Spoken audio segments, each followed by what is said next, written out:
breakfast, curious and bold, getting facts from the shadows. That's what it is. Now, as the city wakes and secrets stir, a bright new voice shines. The People's Breakfast. Your morning, your voice, your journey. Good morning. Good morning, my neighbor. Welcome to the home of hard truths and bold insights, Radio Generation. Good morning. How are you doing? It is Tuesday, 25th of November, 2025. A lovely day indeed. I'm in studio with this gentleman who goes by the name of City Muga. City, habari ya asubuhi bana. Okay, let me do what I need to do. Hi, Paul.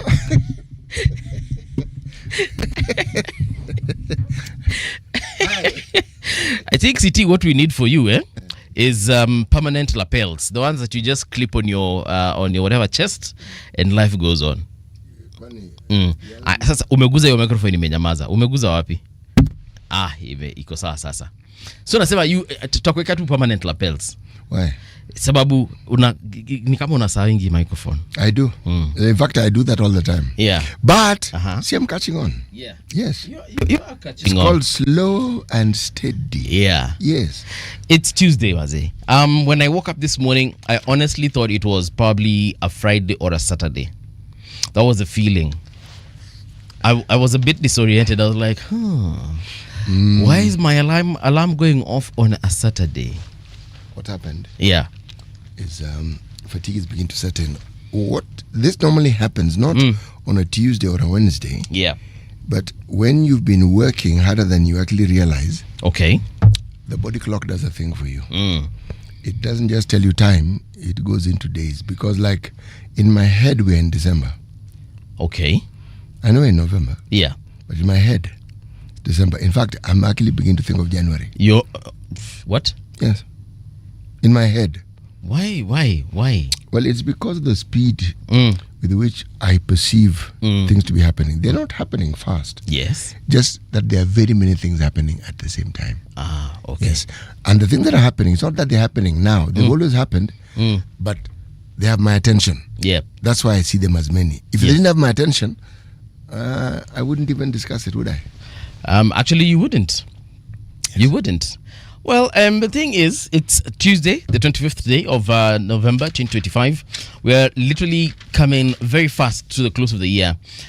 Sometimes it's a good thing, sometimes it's a bad thing, depending on whether you feel like you have, accomplished all the things that you had said that you were going to accomplish. But even if you haven't accomplished, imagine me, I usually say, it's never too late to restart or continue from where you stopped. Yeah. Kwa hivyo kama una feel ni kama you had said this year you were going to start a business and you haven't. You said that you were going to marry that beautiful girl and you haven't even proposed yet.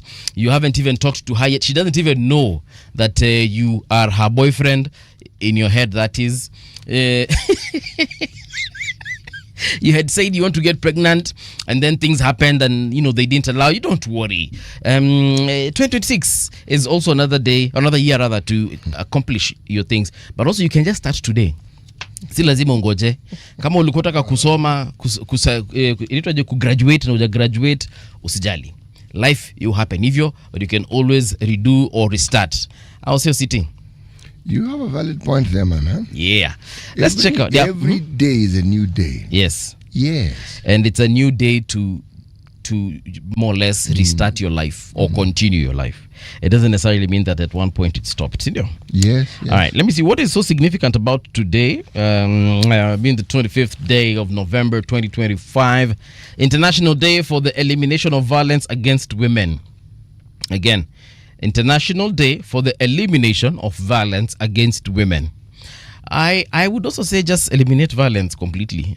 Let's not stop the one on women and then we continue the one on men. But yeah, today is that day where we focus on women and violence, because if we're being honest, majority ni wanawake wa wanatandikwa kwa hizi relationships and not just relationships, even in kawaida settings. Yeah, so please, if you know you're that kind of person who is always preying on women, meeting violence on them, tafadhali tuache hiyo upuzi. Siti, mbona unacheka? No, I'm seeing Ednah hiding behind the chair. Oh. Yes. All right. And yet I can see her, so I don't see the effectiveness of the hiding. No, she's hiding from the cameras. She's not hiding from you. I didn't say me. I said hiding. In case you're wondering who Ednah is part of the morning crew. Yes. Tunakwanga wengi hapa, by the way. All right. So yes, you were to say something about the International Day of eliminating violence against women. The subject matter around gender-based violence, right, is not just a book; it's an anthology. It's many chapters, many books, many psychological analysis around it. Right. Many things. But it doesn't really matter how you look at it. What it speaks of is a broken community and a broken society. Because the individual who ends up perpetrating that particular violence lives within a community.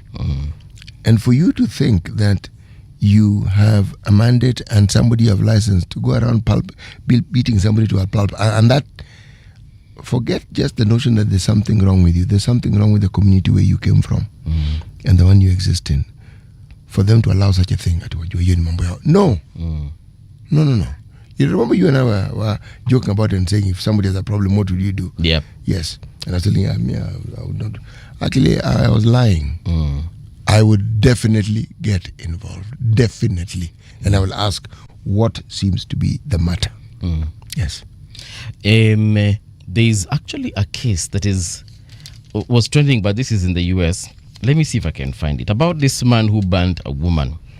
And it happened a couple of days ago. Will I find it? Just tell me the story. From what I also don't. I didn't see it. I sikuielewa kabisa vizuri.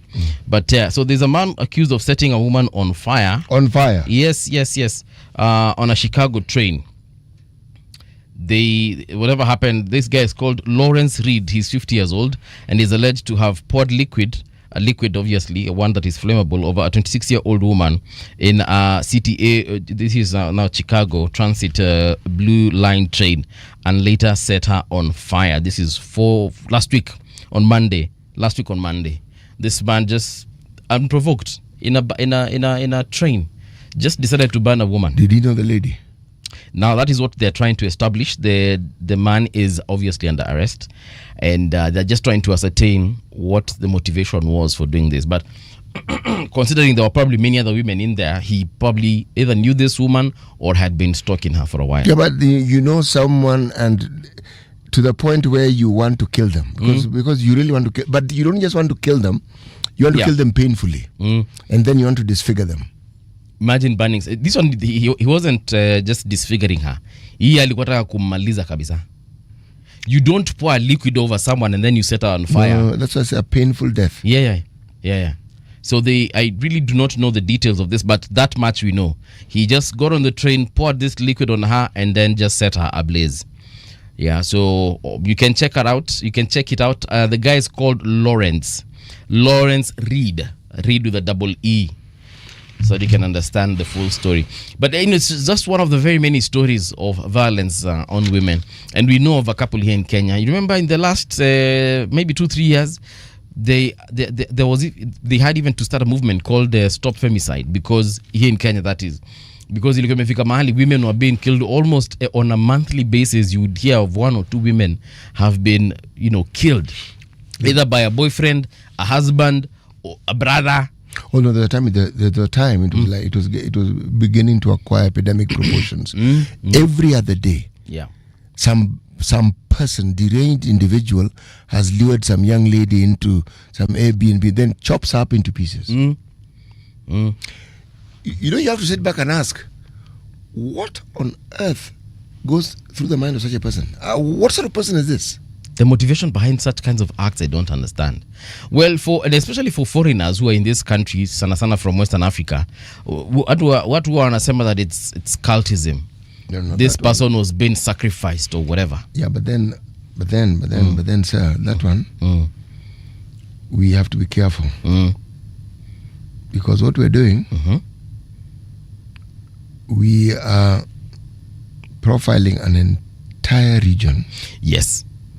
And yet, we in Kenya here have enough people who are sufficiently cuckoo Yes. There are those who, of course, we do not need to import natives of this country also who are sufficiently off.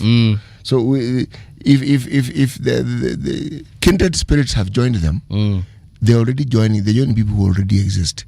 Do you remember the case where there was somebody we found women in a place called Kware? Yes. Buana. They were in the dozens. You know, you sort of like sit up and say, what? So somebody was actually killing women and dumping them there. And then some hapless person was found, and they said, this is the guy. I didn't believe that was the guy. The guy has never been found till... I did not believe. There was a guy who was killing children in the Kitengela area. Okay. It is said he had escaped. Then the next thing we heard is that villagers in his home had stoned him or killed him. That story in my mind didn't add up. Hii ya Kware umesema, again, conspiracy theorists in this country are saying that he was just a scapegoat, just like you've alleged. I did not believe that was the guy who had committed. I personally don't believe. And then you remember he escaped from prison or jail, the jail cell. He escaped custody. So rumor has it, and then this is a rumor, 100% sure. It's not factual. They are saying that he was probably disappeared by his captors. Do you remember there was a gentleman who killed a lady in the US and then came back to Kenya? Oh yes, I remember him. Okay. Him, that place you call Rave. She was found at Rave. You had gone out to Rave. Then he was taken to Muthaiga police station. Yeah. Then apparently he just walked out. Now just listen. He did what? He walked out. So, but I think he was recaptured and extradited to the US. So how do we know? I could be wrong on this, but I think it was reported that. So what is he doing? He wasn't in a jail cell. He was sitting on the bench. Jama just walked out. Then he looked and said, this guy don't seem concerned. So he just got up and just walked. Does that story make sense to you? Let me tell you, it kind of does, because I know folks who've been arrested in Kenya and just walked out of the police station. Like I can mention them by name. They were either captured on the walishikwa juu ya alcohol, drunk driving, walked out, not bribed and then walked away. No, zile za umefika station, the police are huko confused. There are too many things happening. So by the time they book you in, they realize, where's Mbuvi? Si ule jamaa kona kitambe alikuwa hapa, ameenda wapi? Gone. So yes, I know of instances where before you're booked in, you can actually disappear. Some are booked, they are inside the jail cell, then they make a request like, can I need like a special toilet, or I need to go do whatever it is that I need to do. Na anafungulua, na wanaenda na askari, but something happens in between there. Either the cops doesn't pay attention, or they open, they forget to lock. Guy just walks out, gone, bye-bye, see you another day. So it is very possible for, that particular Kenyan American who killed, and it's very possible. Lakini hii ya jamaa mwingine wa Kware, hiyo iko na maswali mengi sana. Even the gentleman who was the person who was killing people, children. We have many bizarre stories. Yes, we have. These ones who lure women to certain spaces and then chop them up. You've heard of Jack the Ripper. I have heard of Jack the Ripper. You read of such stories. There's even a movie about him. Yep, there's a story about Bundy. Now that's a serial killer. Ted Bundy. Yes. And in your mind, that is something that happens to those strange people who live in those strange countries.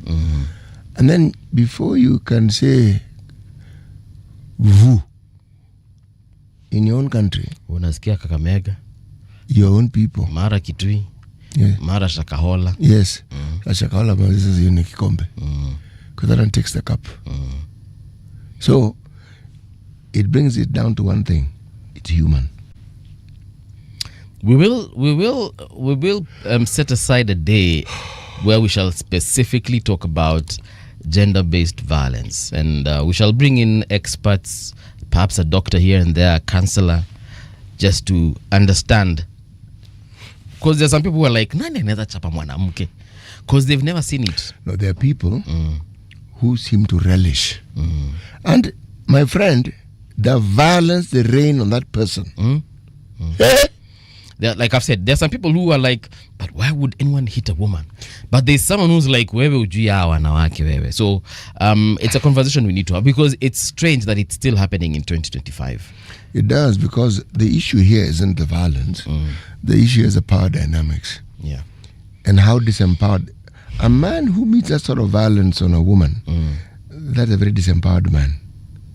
Because he wants to exert authority through violence.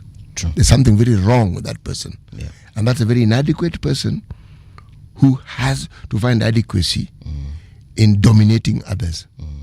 Hiyo ndio shida. Yeah. All right.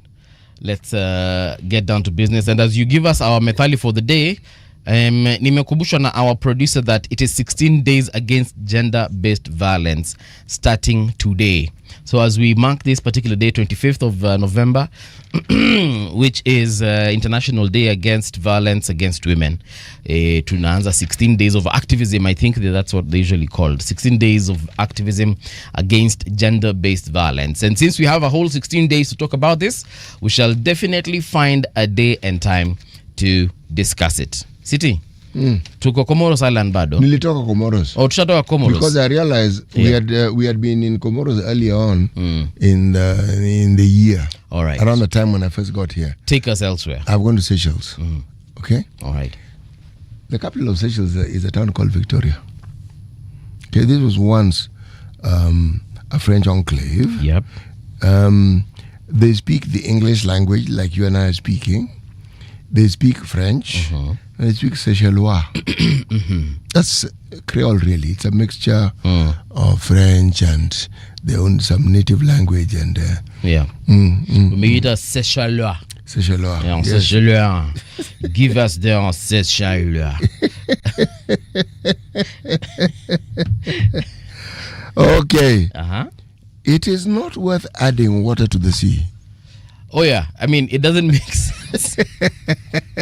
Who would do that? Oh, kuna watu. Kuna watu. It is not worth adding water To the sea. Okay. It's like atibu ongeza sukari kwa hiyo sukari. I make sense. That has been redundant. Basi sasa hiyo umeipata. Yeah. Wasijua wamekuamsha na asubuhi anakuambia mambo ni hayo. Naam. Yes. Okay. Asanta. Hiyo kwa kweli imenoga. Let's get on to rgk.co.ke or radiogeneration.co.ke. You know, I discovered we have two URLs, eh? So there's rgk.co.ke, and when you log on to that particular URL, it will redirect you to radiogeneration.co.ke. It's the same thing, guys. So welcome. Let's go together. You'll find us live there. In case you're wondering, watu wako wapi nataka kuwaona. Well, now you know. Let's check out what is trending here. There's a story on CEC who passed on. This is Makueni CEC, County Executive Committee member for Trade, Marketing, Industry, Culture and Tourism. She's called Sonia Nzilani. This is what happened to her. She passed on Saturday morning. The sudden death of Makueni County Executive Committee member for Trade, Marketing, Industry, Culture and Tourism, Sonia Nzilani, has been linked to fluid accumulation around her heart.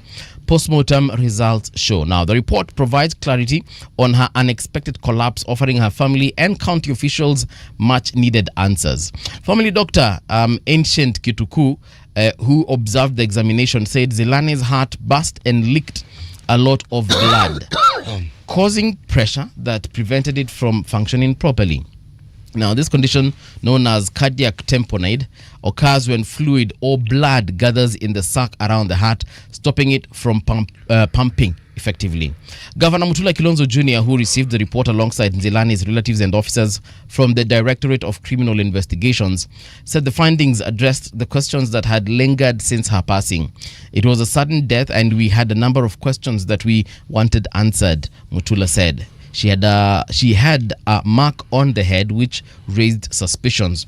On her face, you could see she was pale like someone without enough blood.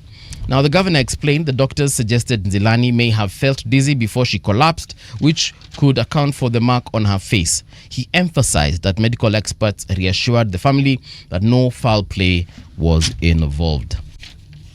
The governor is the one who actually broke the story over the weekend and let the public know that indeed this county executive member had passed on. She was in her 40s. I think she has a child or two, if I'm not wrong.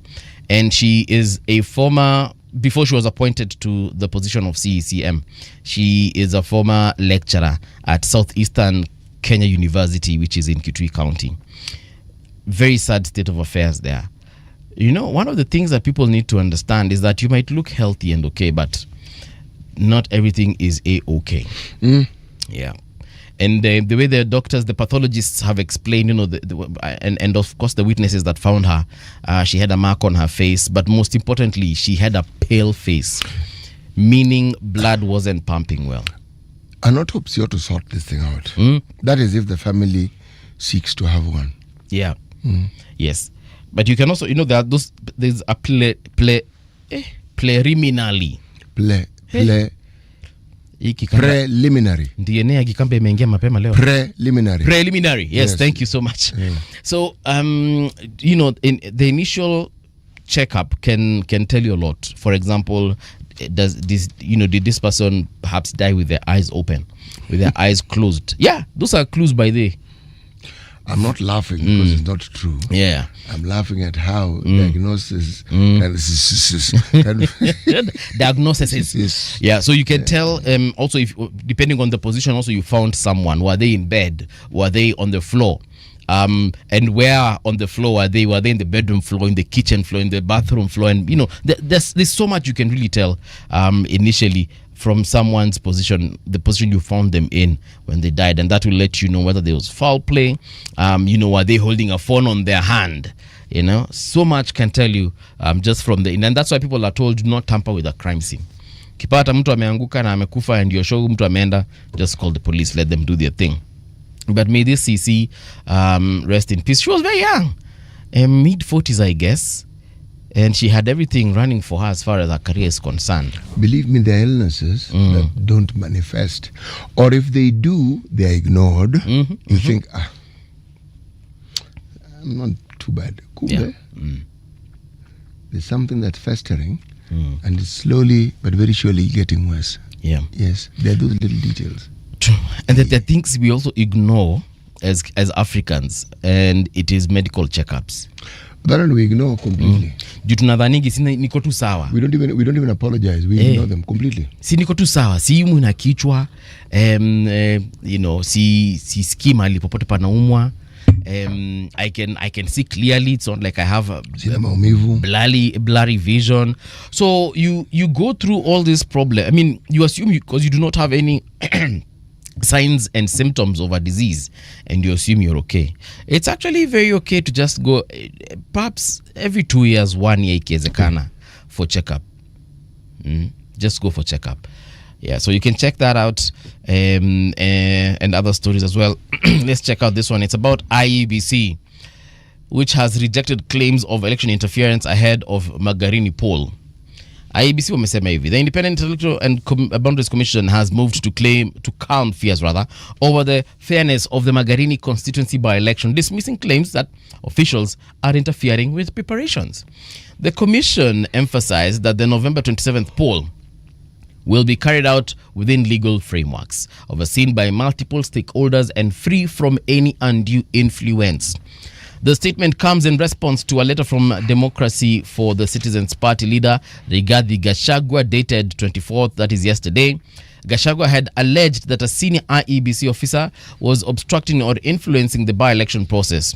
IEBC chairperson Erastus Dung Ethicon confirmed the letter had been received and the issues thoroughly noted.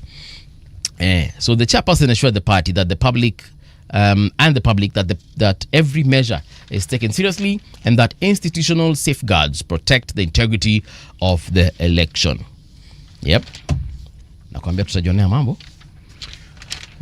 Before these elections are called. Let me tell you, the controversies will begin even before the first ballot is cast. Yes. Yes. Xi and Trump hold phone talks as Beijing calls for stable cooperative relations. What is this about? Well, President Xi Jinping has told US President Donald J. Trump that China-US relations have remained on a steady and positive trajectory since the leaders' meeting in Busan, according to a statement released by China's Ministry of Foreign Affairs. In a phone conversation between the two leaders, President Xi said the current state of bilateral ties has been welcomed not only by both nations but also by the broader international community. He stressed that recent developments once again show that cooperation between China and the United States benefits both sides while confrontation harms each other. He added the prospect of the two countries helping each other succeeded and prospering together is achievable if both sides remain committed to constructive engagement. I don't think I'll ever understand this thing between China and America. On one front wanachapana, wanatukanana, wanaambiana vitu, then on the other front they're meeting, shaking hands, saying that everything is okay, tuko sawa. But China has banned X things from the US. The US has banned X things from China. There are these tariffs they've imposed on each other, but they're telling... Who started all this? Of course, the US started. Yes. And you know them, they usually start with allegations. There's this methali in Asemanga, when a hyena wants to eat its children, it accuses them of smelling like goats. Naanzanga kusema, wewe ni mbuzi wewe. Wewe ni mbuzi. Then goes ahead and eats this child. So the US, before they started these tariffs and bans on China, they had started saying, these phones from China, specifically Huawei. Now, like, these phones from China. No. They started with TikTok. Yeah. No, this is way before even TikTok became what it is today. Oh, so, well, that's Huawei. Huawei. Mm-hmm. Yeah. The tech company. Then after that, they went to TikTok. They actually went from Huawei. They went to this other phone called Xiaomi. Then now from Xiaomi, they started attacking things like... Xiaomi. Yeah. It's a phone. Yeah. It's not some food stuff. No. Xiaomi. Redmi. Xiaomi. I'll tell you about it. So they started with Huawei, went on to Xiaomi. Kidogo, now they said, you know what? TikTok. And then they went for other companies as well, including the companies that make chips. Chips? And not chips, yeah, kukula, not French fries. Not chips. Memory chips. Si chips. Memory chips. But you nini? Haikuanza jana. Yeah. It started with the political thinking and philosophy. These people are communists and communism is bad. Yeah. Silianza hapo. A guy called Arthur Miller in his book, The Crucible. Yes. Well, he set the play in Salem, Massachusetts, 1692 or thereabouts. But essentially what he was portraying was the McCarthy era in America, where there was a particular senator by the name of McCarthy, who set it upon himself to prosecute communists. People lost jobs, people lost fortunes. All they needed to do was point a finger at you and say you're a communist. And communism was the hysteria that followed this. Okay? Now, you know what is really strange about life? What is? This same thing that they referred to, and the demon that they said was the biggest enemy of America. Yeah. That demon has produced a country that is overtaking America in terms of development, in terms of everything you can think of. Yep. Yeah. That communism. Okay. Democracy is useful, but you must wield this democracy to suit your purposes. You can't adopt someone else's democracy and think it's going to work for you. Yeah. So long as the principles are the same. See, there's the understanding that it was invented in America. No. Ce n'est pas. It is not true. Okay. Ce n'est pas vrai. Yeah. Whatever that means. Yeah. The point is this. If we had this discussion just the other day here. Okay. African communities had understood consensus building. This public participation we speak of, we had gotten it a long time ago. Okay. This idea of someone rising to be the leader because of their achievements, not elected. It's your achievement that made you stand out. Okay. And then people realize somebody who can achieve this much is clearly somebody you can go to for advice. Yeah. Yes. And hence people became leaders through that. Oh, that's how people became leaders. It wasn't an election in the modern day democratic sense of the word. It was consensus. It was understood. People just gravitated towards you because they figured this man is managing his 6 wives, his 20 children well. He's got barns and barns of food. He has cattle. No. This is a man who can advise you. He seemed to know.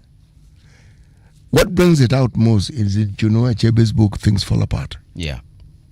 Then suddenly people start calling you Igwe. Yes, but there's reason why. There's reason. And it isn't just that you accumulated a great deal of wealth, but you are somebody who the community could rely on. Okay. Whether it is for advice, whether it's for support. And remember, the moment somebody had many wives, you had many relatives. And these also became part of your responsibility. So you already had an entire community that you are looking after. Okay. So it isn't one, you'd already demonstrated the ability to look after the interest of others. Yes. All right. It's a good thing. Siku ukiwa na watu wengi wanasema angalia huyu.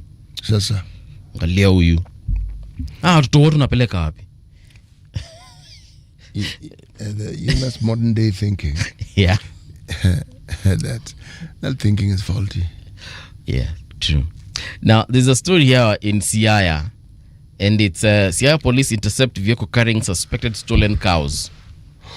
And I'll skip to the part where I have actually been shocked.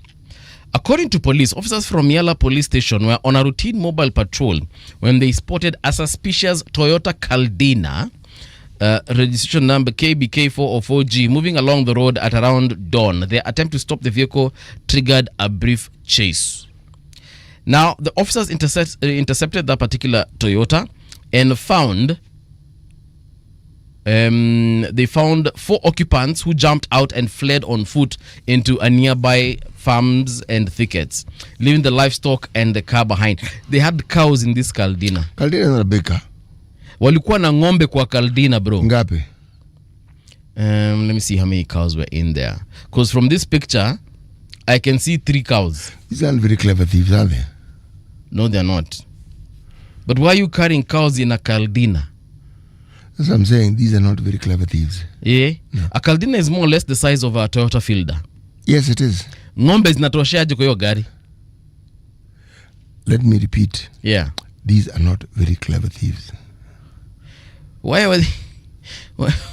Of all the vehicles they could have looked for to carry cows, they could have hired a pickup, they could have hired a lorry, a canter. Actually, as I said, let me repeat again. These are not very clever thieves. And this car probably was not even theirs. How do you fit 3 cows into a Caldina and have 4 other occupants in there? Maybe they're sitting in between the cows. I am trying to understand and wrap my head around this. 4 occupants. If the Caldina, okay, yeah, a station wagon, and you fold the back seat, okay, yes, you could squeeze. I'm seeing 2 cows fitting in there, and then even then it's a tight fit. Let's even say it's 1 cow. It's an extreme. My friend, that cow will fill that car up to where the driver is sitting. Yeah. So upon further search, a kitchen knife and a mobile phone were recovered. Forget the mobile phone. What are you doing with a knife and 2 cows or 3 cows? And you're going to slaughter these animals. Let me repeat again. These were not clever thieves. My goodness. Hata kama ninja watu. Hata kama ninja. Anyway, let's check out what is happening as far as the traffic is concerned. But I'm shocked. People in Siaya County, please teach us. How do you do this? Ngong Road inakaa iko sawa sawa, no traffic at this particular minute. Then we have Agweng's Kodek, also looking good. Woodland Road, hamna shida yote. Lenana Road, Dennis Street, Kikambala Road looking good at this particular hour. The Nairobi Mombasa Road also looking good at this particular hour. Enterprise Road, hamna shida yote. Likoni Road also looking okay right now. There's this junction at Imaradaima, no complaints also at that particular point. Kidogo inakuanga na shida, lakini leo inakaa kama iko sawa. However, oh my goodness, there's traffic today. So if you're heading towards Imaradaima and you're coming from Mlolongo, Traffic starts at Surge Ceramics, and it will take you all the way to Isuzu, Kenya. That is General Motors. After that, the road opens up.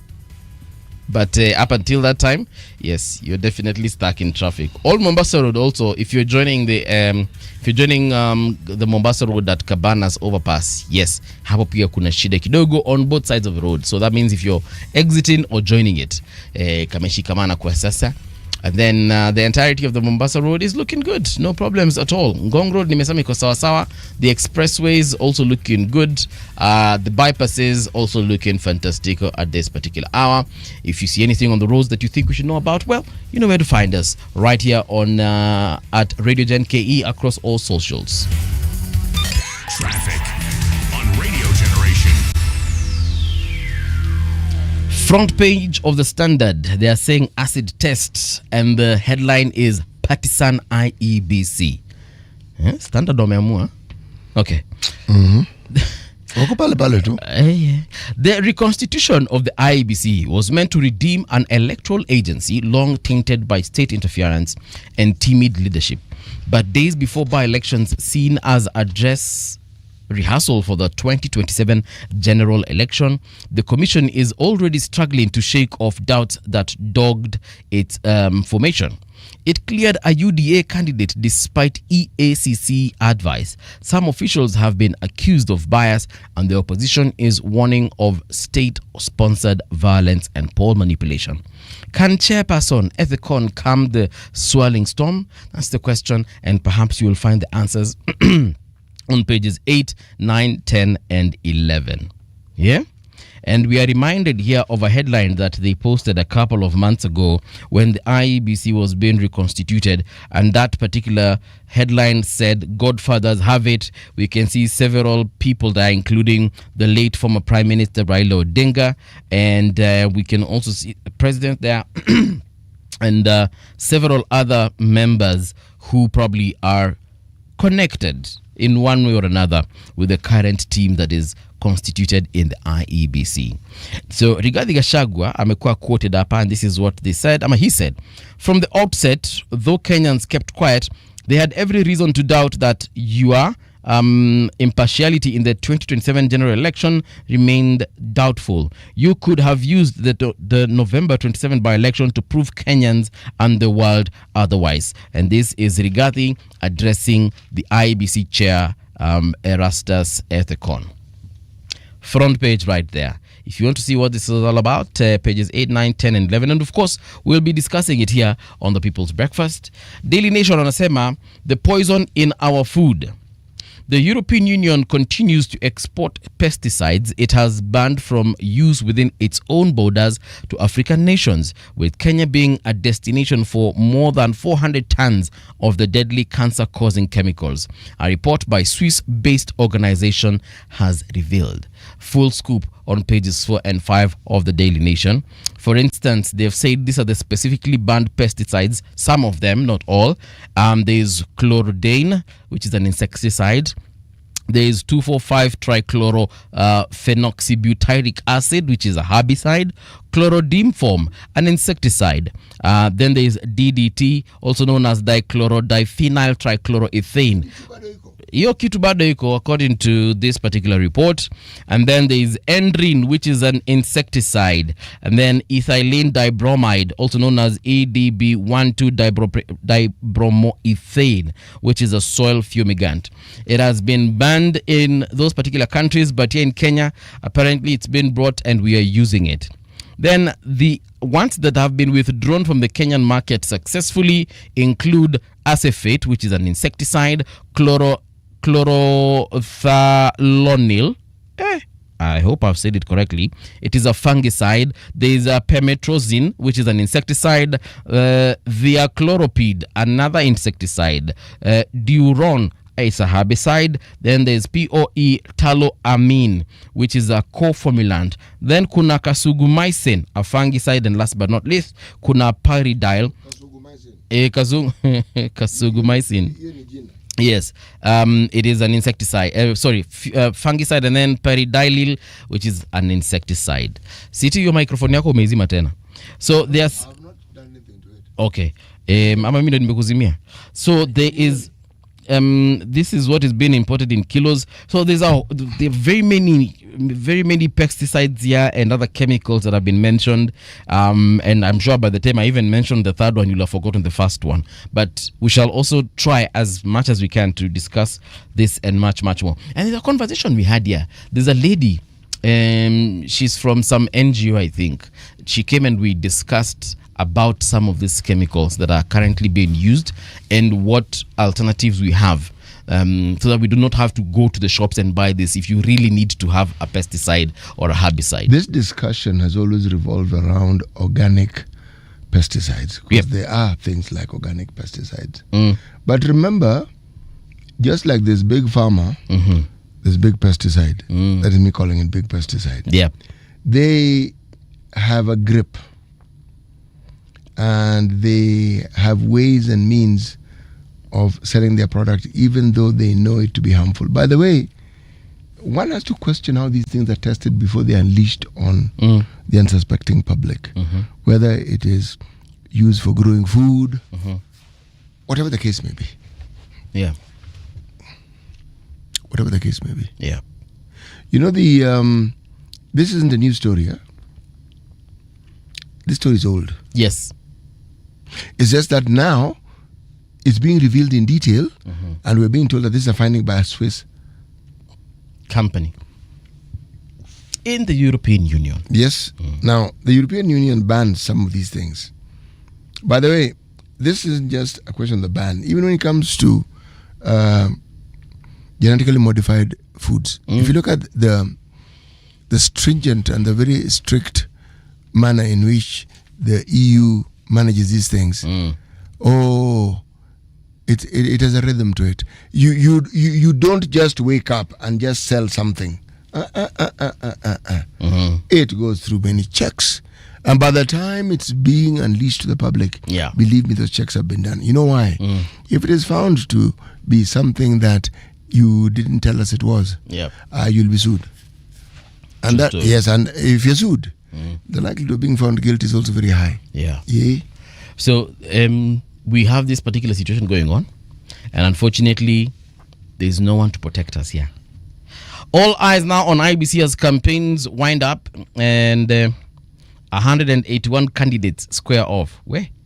That story is on page 10. TSC announces 9,000 vacancies to replace dead retired tutors. 9,000 vacancies to replace dead retired tutors. Stories on page 3.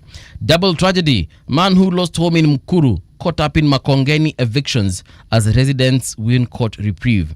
That story is on page 2. You know, there's something. This particular story needs perhaps expounding. The Makongeni evictions. It isn't just evictions. The understanding is that it is evictions for affordable housing.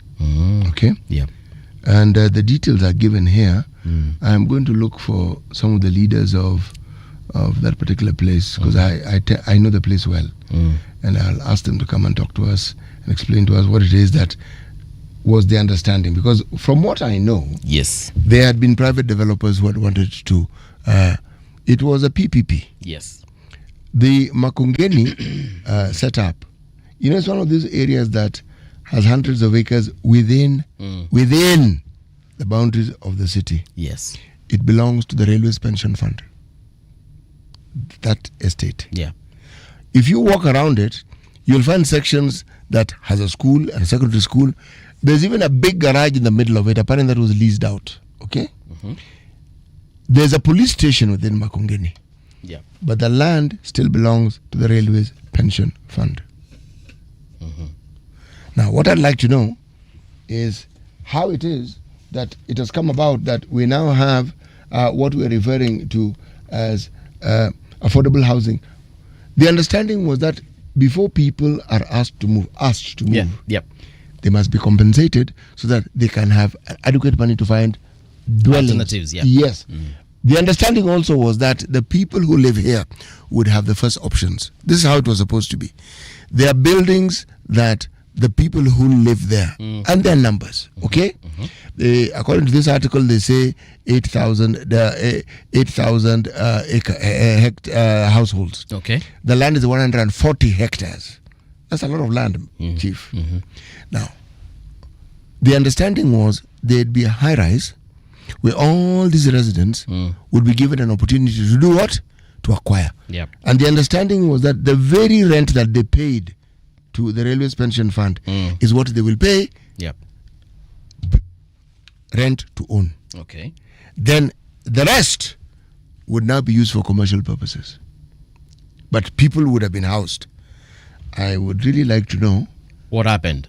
Well, I want to know what this new arrangement is, because clearly they're demolishing houses and clearly people are being out in the open. I'd like to understand what the plan is for these people. Remember, many of the people who live here are people whose fathers and grandfathers had worked for the railway. Yeah. It's the railway estate. Some people, many of these people were born there.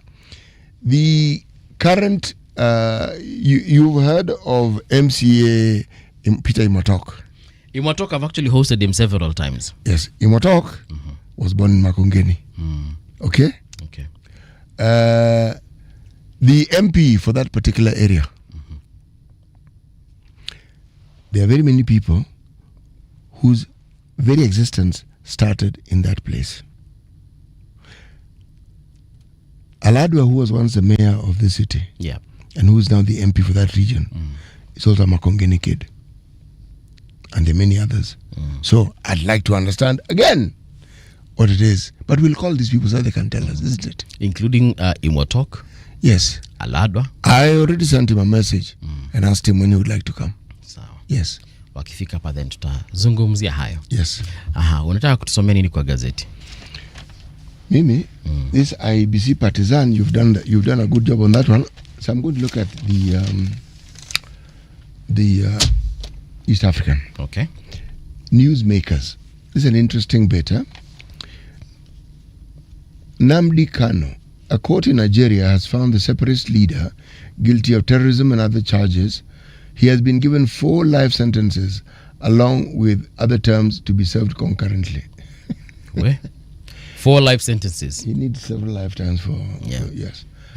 Ashraf Hakimi, the Paris Saint-Germain player. See, they don't have yes. Was named Africa Player Football of the Year at the 2025 CAF Awards in Rabat on Wednesday. Wait, Rabat is not in Africa. Rabat is... It's in Morocco, actually. Morocco. Yeah. Yes. The Moroccan right back is the first defender to claim the prize in 52 years. Gizain Chebak, the Moroccan captain, won the African Football of the Year 2025 CAF Awards Women Prize, seeing off Nigeria's captain Rashidat Ajibade and the Atlas Lioness teammate Sanan Masouli. All right? Maria C. Machado, Venezuela opposition leader who was accused of acts of conspiracy, incitements of hatred and terrorism, will be considered a fugitive if she travels to Norway to collect her Nobel Peace Prize. Yeah? Yeah. You think this is an A? Just read that part again. Venezuela's opposition leader. Yes. Her name is Maria C. Machado. Nam. Who was accused of acts of conspiracy, incitement of hatred and terrorism, will be considered a fugitive. By her government? By her country? If she travels to Norway to collect her Nobel Peace Prize.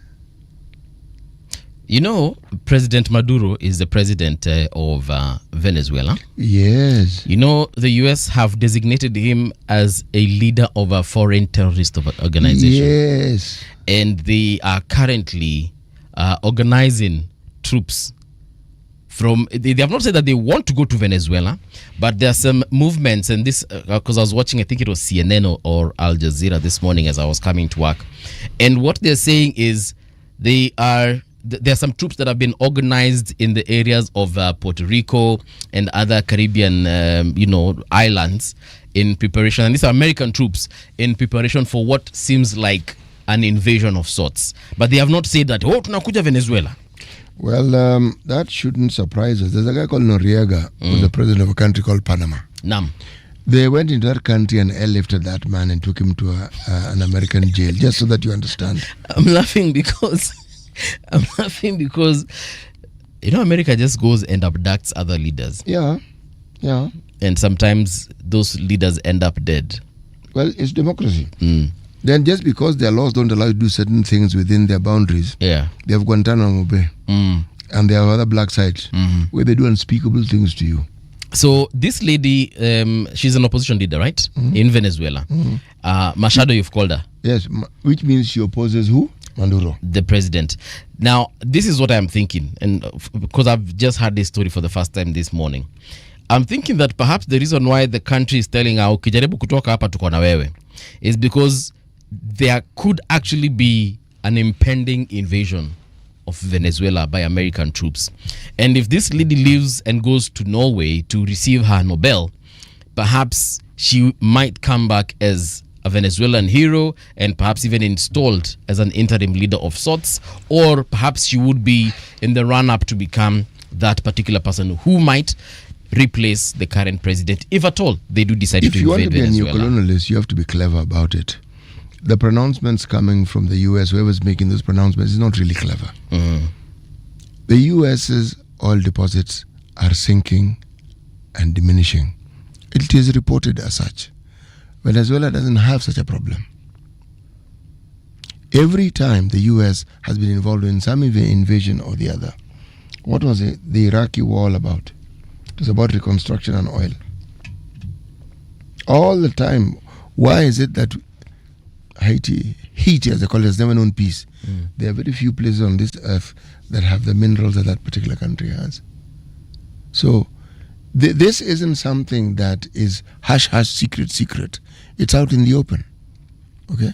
And when people have spheres of influence, they would like someone who they feel subscribes to their way of thinking. And then subscribes means there's somebody they can tell how to jump, where to jump, and stuff like that.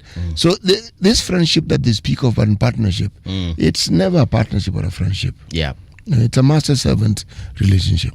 Okay? Yeah. So anyway, Peace Prize, good for you.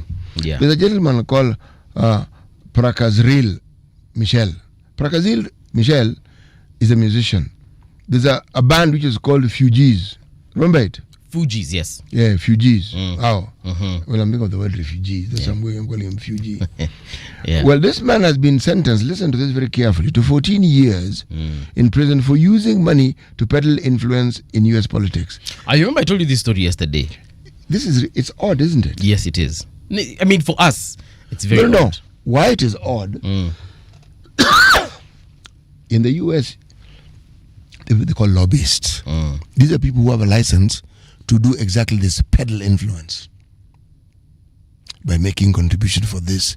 They normally work for big agriculture, big farmer, big that, big pesticide, big. That isn't the end of the story. Prosecutors recommended a life sentence after he was found guilty of corruption. Life sentence for corruption. If you read that story deeply, you'll find out the fact that he's in this particular conundrum is because he channeled money. It wasn't his money. He was given money by one of those big names, big tech, big pharma, big someone. And the source of that money, from what I understood from that story, is perhaps a source that would like to influence American politics. So they are not Americans who actually gave him that money. The Israelis have been accused of that for.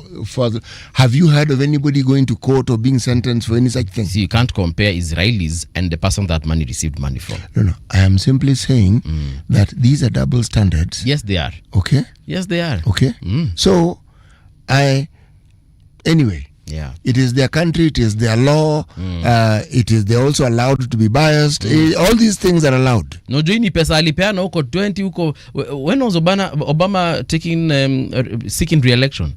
Was it in 2010 huko 2012, I think? Let me tell you, there are people in that part of the world who have never recovered from their Obama presidency. Yes. And they will do everything within their means to prove that presidency was the worst presidency the US has ever had. But this guy, and they're not even accusing the president, that is former President Obama. Them they're just like, kuna jamaa alikutolea pesa anaitwa CT Muga. Unajua pesa ilikuwa imetoka wapi? Then Obama is like, kwani ilikuwa imetoka wapi? No, that's the point. That's how it starts. You don't discredit the person directly. Yeah. You discredit his sources of funding. Then eventually come and then say... That's how you do. Don't remember there were these people who said this man is a Muslim, he's a what? Essentially, you're suggesting he was a terrorist. Yeah. Negative narratives, we have them here in this country. It's a human thing, and it seems to be part of the political way of doing things. There's a lady called Sheikh Hasina. She was a Bangladeshi former prime minister, and she has been sentenced to death in absentia. Yes, umesoma hiyo? Yeah. Imesemekana akikanyanga tu Bangladesh hivi straight to the hangman. 1,400 protesters were killed as a result of it. Our president across the border, Suluhu Hassan, needs to be very careful, because the death of all those Tanzanians is on her head. We know full well that she's the face of CCM. Yeah. But it is not going to be seen that way. This thing is going to dog Tanzania for a very, very long time. This one. You remember what it did to Kenya, the 2007 situation? Yes. Yeah. And for us to have gotten out of that particular place during that time, it took a lot. For the evidence that was gathered against the what are they called, the suspects that particular time, you know, you cannot compare it to this day and age. You know, this day and age, we have proper documentation. This one is bad. Yeah. Proper documentation. You can see cops being involved in this. And I do not know in Tanzania where the buck stops. Maybe it stops with the president. I don't know. It stops with the IG. I don't know. But someone will have to answer for, because the international community will definitely not this one, let they're not letting go of this one. It's not going anywhere. This one? Yeah. The moment you have CNN involved, Al Jazeera will be involved, BBC will be involved. My friend, you are the center of an international storm. Then don't forget what the AU said. Don't forget what the EU, don't forget what the US, don't forget what your neighbors, including people like South Africa and other countries, calling out that particular situation as it was. And don't forget what Obama himself said. Bas. Sasa, na ndio kazi ya ICC na ICJ. Like this is the reason why they exist. They don't exist for any other thing. This one. Yeah. Crime against humanity. Yani sasa wako na kazi. Suluhu and her people may find themselves at the ICC. We did have in the Balkan areas presidents, whether it was Croatia, the people who were part of Yugoslavia, those who committed atrocities. Some former presidents even got themselves jailed. These are not things you escape from, my friend. Yeah. Oh, there's another one. I think he was actually not arrested, but let me call it incarcerated. He was incarcerated this year. Yes. Yeah. They do jail people. This year too. Kuna president. Believe me, people who are not armed, predominantly young, protesting, and they have been killed. And you see, those numbers are being hidden. Clearly, they are being hidden. Me, what I would tell the people, if you know you are innocent, be the first one to actually just give out the evidence. You know how difficult it is in a country that is run by a party that is as tight-knit as CCM. People clamp down. People keep quiet. Yeah. This is not something they're used to. You know, right now, Kwanzaa clamping down will make things worse. Oh, but they're going to do what they do best. Please remember, they're not accustomed to this. Yeah. Uganda, they're accustomed to beating opposition leaders and jailing them. They've had them. Tanzania, it's Tundu Lissu who got shot very many times. Yeah. Okay?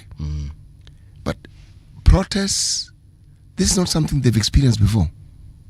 They're grappling with it. Many people died, my friend. And you know, for a very long time, people thought Tanzanians are timid. Wametulia, wanakuanga na heshima sababu wanasemanga tafadhali nipe, nisamahani, naomba. This and that, naomba. They're human beings, but remember, my friend, the Tanzanians you're speaking of, the Tanzanians who wield power. Yeah. Power can corrupt anybody, it can change anybody. Yes. Yes. So the Tanzanians of 2025, they are not those ones of tafadhali nipishe samahani. those ones are they're the type that will say kaende kama kananuka kanuke. Yeah, that's what you people say. Yeah, what does that mean? If bad, that's what it means. Sounds good. Kufa dereva kufa makanga. That one I've understood.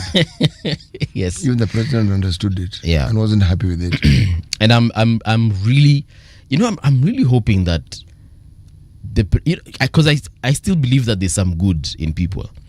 And mimi nasema tu yani, I hope President Samia hakuanga in any way involved with this. Na aseme tu wase ni aje, these are the people that actually caused this nonsense and mayhem.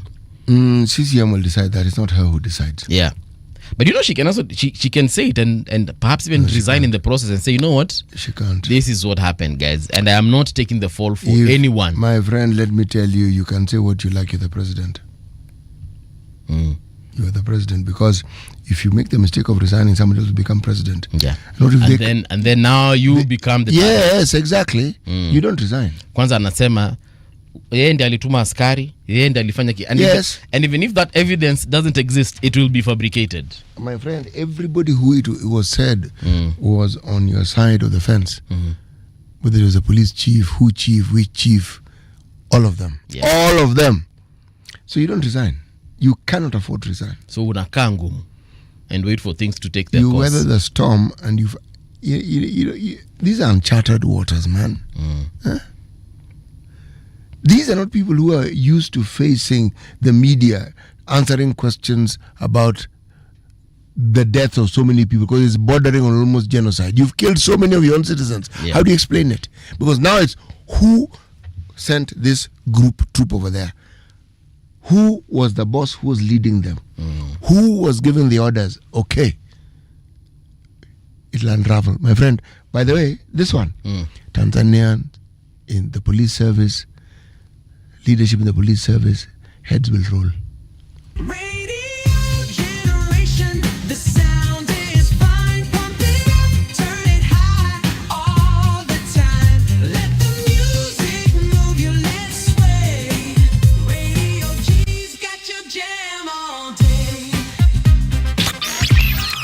Radio Generation, the home of urban soul.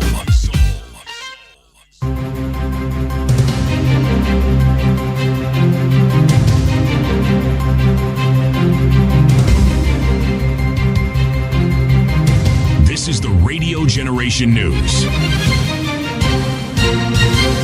Good morning, I'm Winnie Maganga. A key witness in the Kianjokoma brothers' murder trial has told the court he saw police officers assaulting Benson Jiro and Emmanuel Mutura on the night they disappeared. However, under cross-examination by defense lawyer Martina Swiga, the witness admitted he was unable to identify the specific officers involved in the attack. 6 police officers are currently facing murder charges over the deaths of the 2 brothers whose bodies were later discovered by the roadside in 2021. Alafu alipokuja nini haswa kilitendeka? Huyu ndugu yake wakati alifika pale, kulikuwa na ule ofisa wa pili mwenye alikuwa amesimama. Ofisa wa pili alitokelezea wapi? Nimesema gari ilishuka afisa wawili. Wakati ule wa kwanza afisa wawili walishuka. Naam.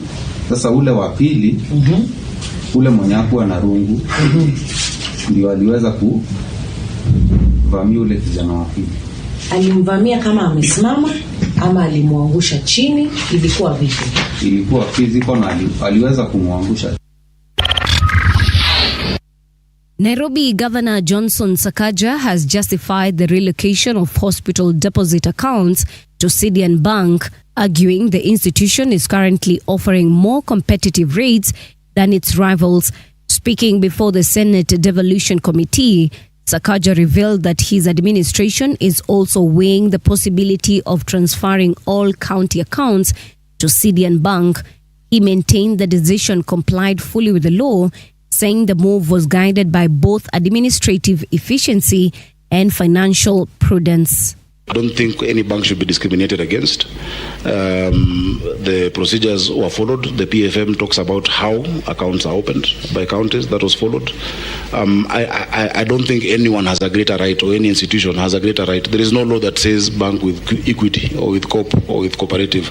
So long as we looked at the risk involved and the deal, a better deal to the county in terms of processing, salary etc., we're confident about that, and it's a decision that we've made.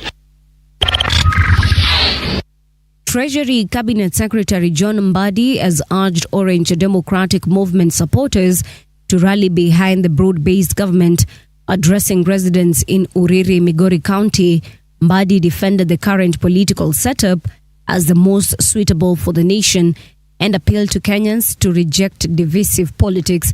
He added that ODM loyalists staying within government is the greatest way to safeguard and honor Raila Odinga's legacy. This country is for all of us. This country needs peace. This country needs progress, and it needs development. We must talk to our people and tell them that the government of today has remembered all corners of the country. The government of today is not a government of only one section of this country. We are developing the country uniformly. That is why today I'm here and I'm discussing development with the people of Uriri.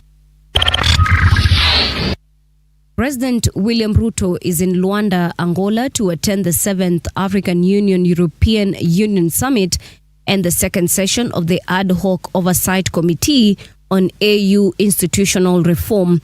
The president said the summit provides an opportunity to review 25 years of Africa-Europe cooperation while addressing shifting geopolitical priorities, funding gaps, and rising security pressures.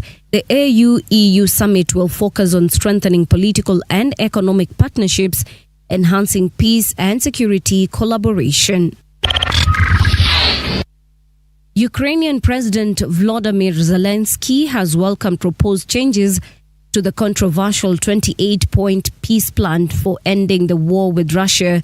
It appears Ukraine's European allies produced an amended version of the plan after rejecting parts which favored Russia's war aims. Zelensky said on Telegram that many correct elements have been incorporated into the framework. US and Ukrainian officials met in Geneva on Sunday to discuss the plan drafted by American and Russian officials in October. And that's the truth on Radio Generation. Good morning. I'm Winnie Maganga. The views and opinions expressed on this program are those of the guests and do not necessarily reflect the views of Radio Generation. Radio Generation assumes no responsibility or liability for the interviewee's views. This is Radio Generation. In the beginning, there was morning radio. But now there is Radio Generation's The People's Breakfast, curious and bold, getting facts from the shadows. That's what it is. Now, as the city wakes and secrets stir, a bright new voice shines. The People's Breakfast, your morning, your voice, your journey.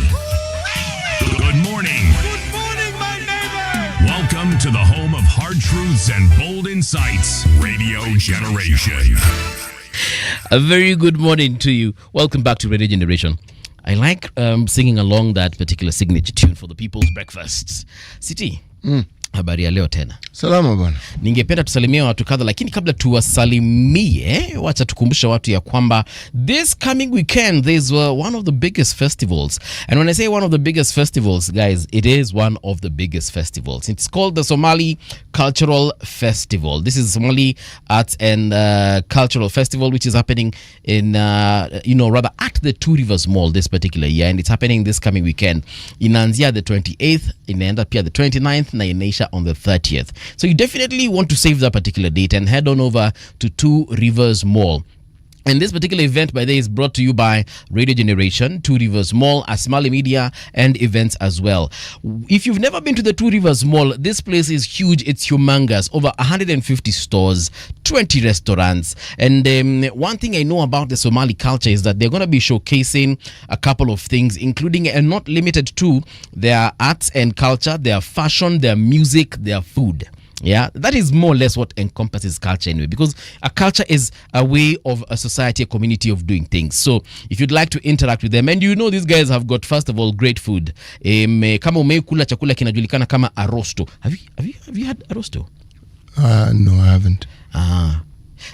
It's I don't know how to describe it, but what do you mean? But how they make that meat, it comes out very soft, and then it has got these amazing flavors. So just easy flavors zenye zinako. Umeenda Isili? I'm sure umeenda Isili. Yes. Bro, kama ujaenda Isili ningekuwa disappointed.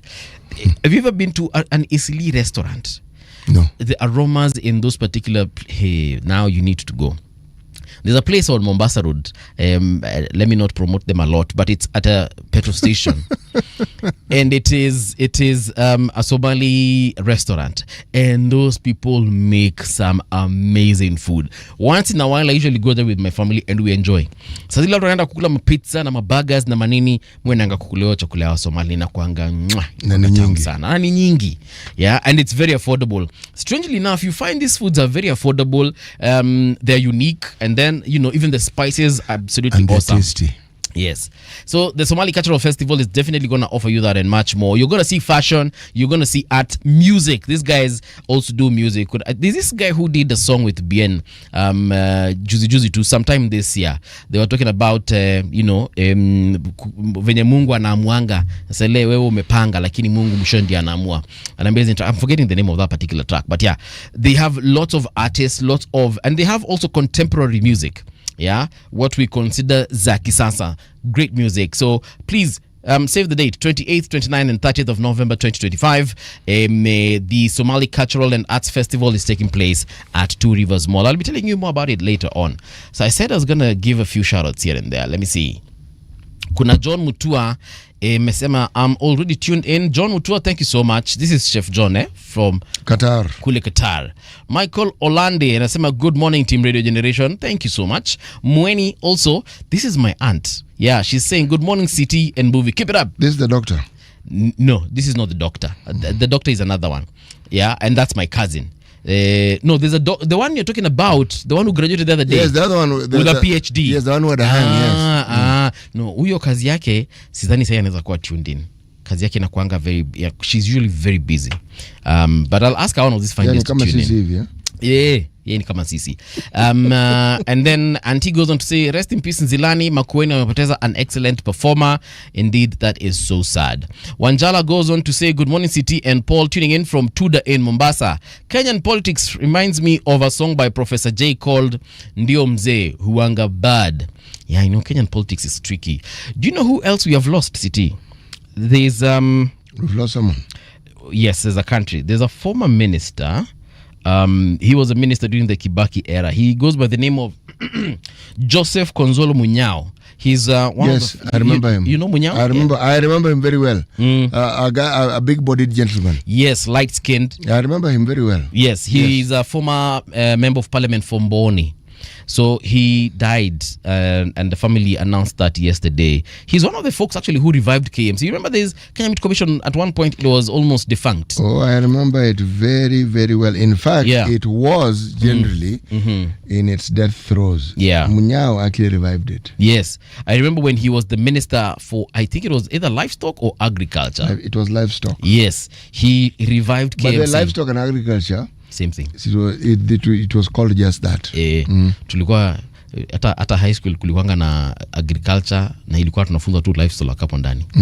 Yeah, so mheshimiwa passed on. I believe he passed on. How old was he?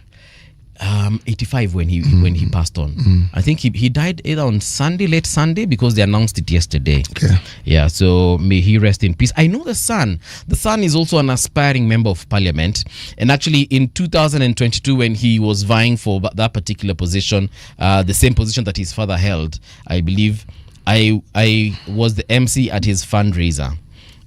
So it's a family that we know, even as a family. Actually, Mheshimiwa Munyao several times did come to our family's aid whenever we had things like Harambes. He would show up.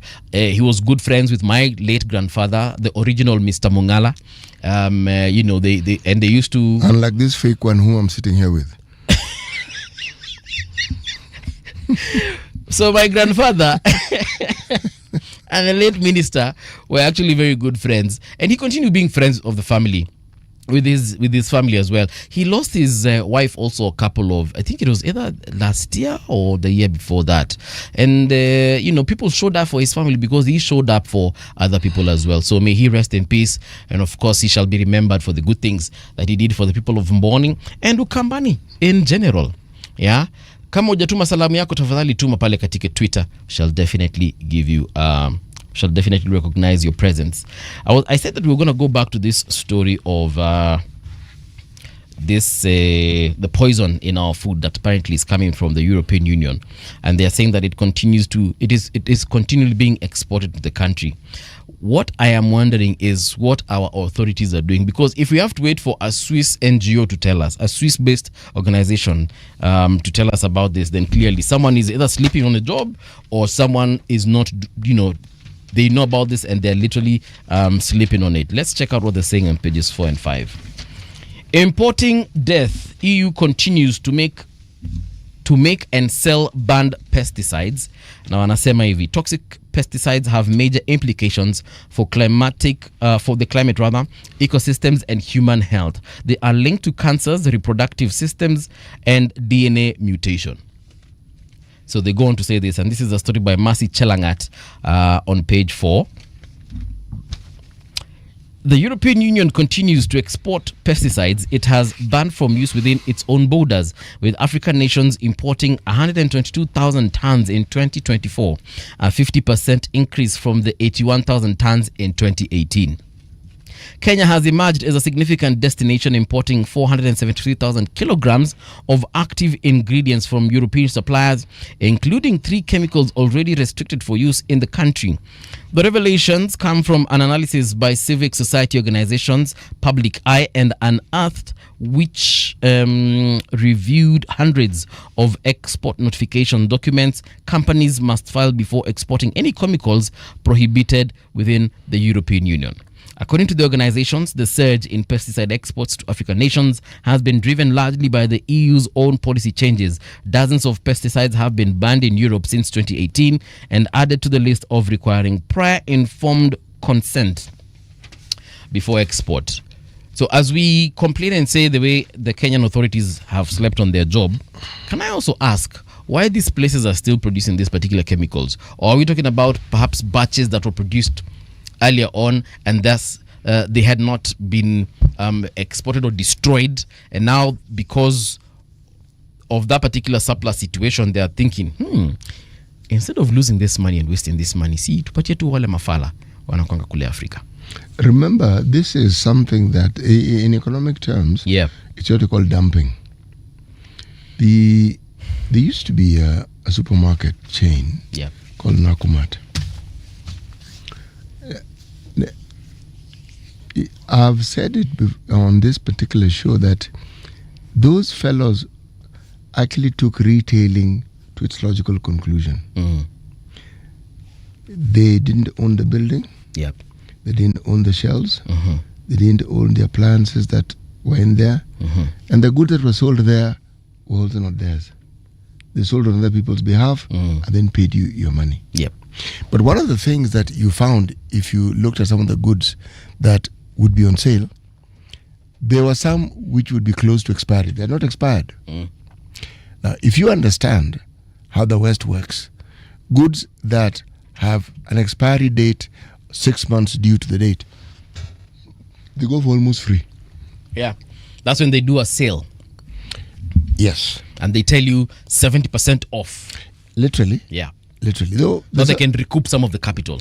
Exactly. But it was recouped. But by the time you have that excess, they've already figured out what it is that they need to sell to recoup what it is it cost them to make a little money. So anything they make is honey on top of that particular pudding. Now, when you consider that most of the people who buy things are not discerning, they never bother to look at the date of the things they buy. If it is medication, all those things have an expiry date indicated there. They never look at these things. So it is not difficult for somebody to actually be sold something that they shouldn't actually buy. You will find, for instance, electronic goods, they produce with a yearly update. if something is 3 seasons old, Yeah. again, when it is sold, it's brand new. It'll go for something. It'll be cheap.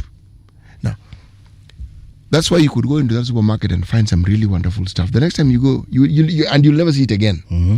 It was like there was a clearance sale somewhere, Yeah. and somebody understood and brought container loads of those things. It was good business. Yeah. Now, that's food stuff.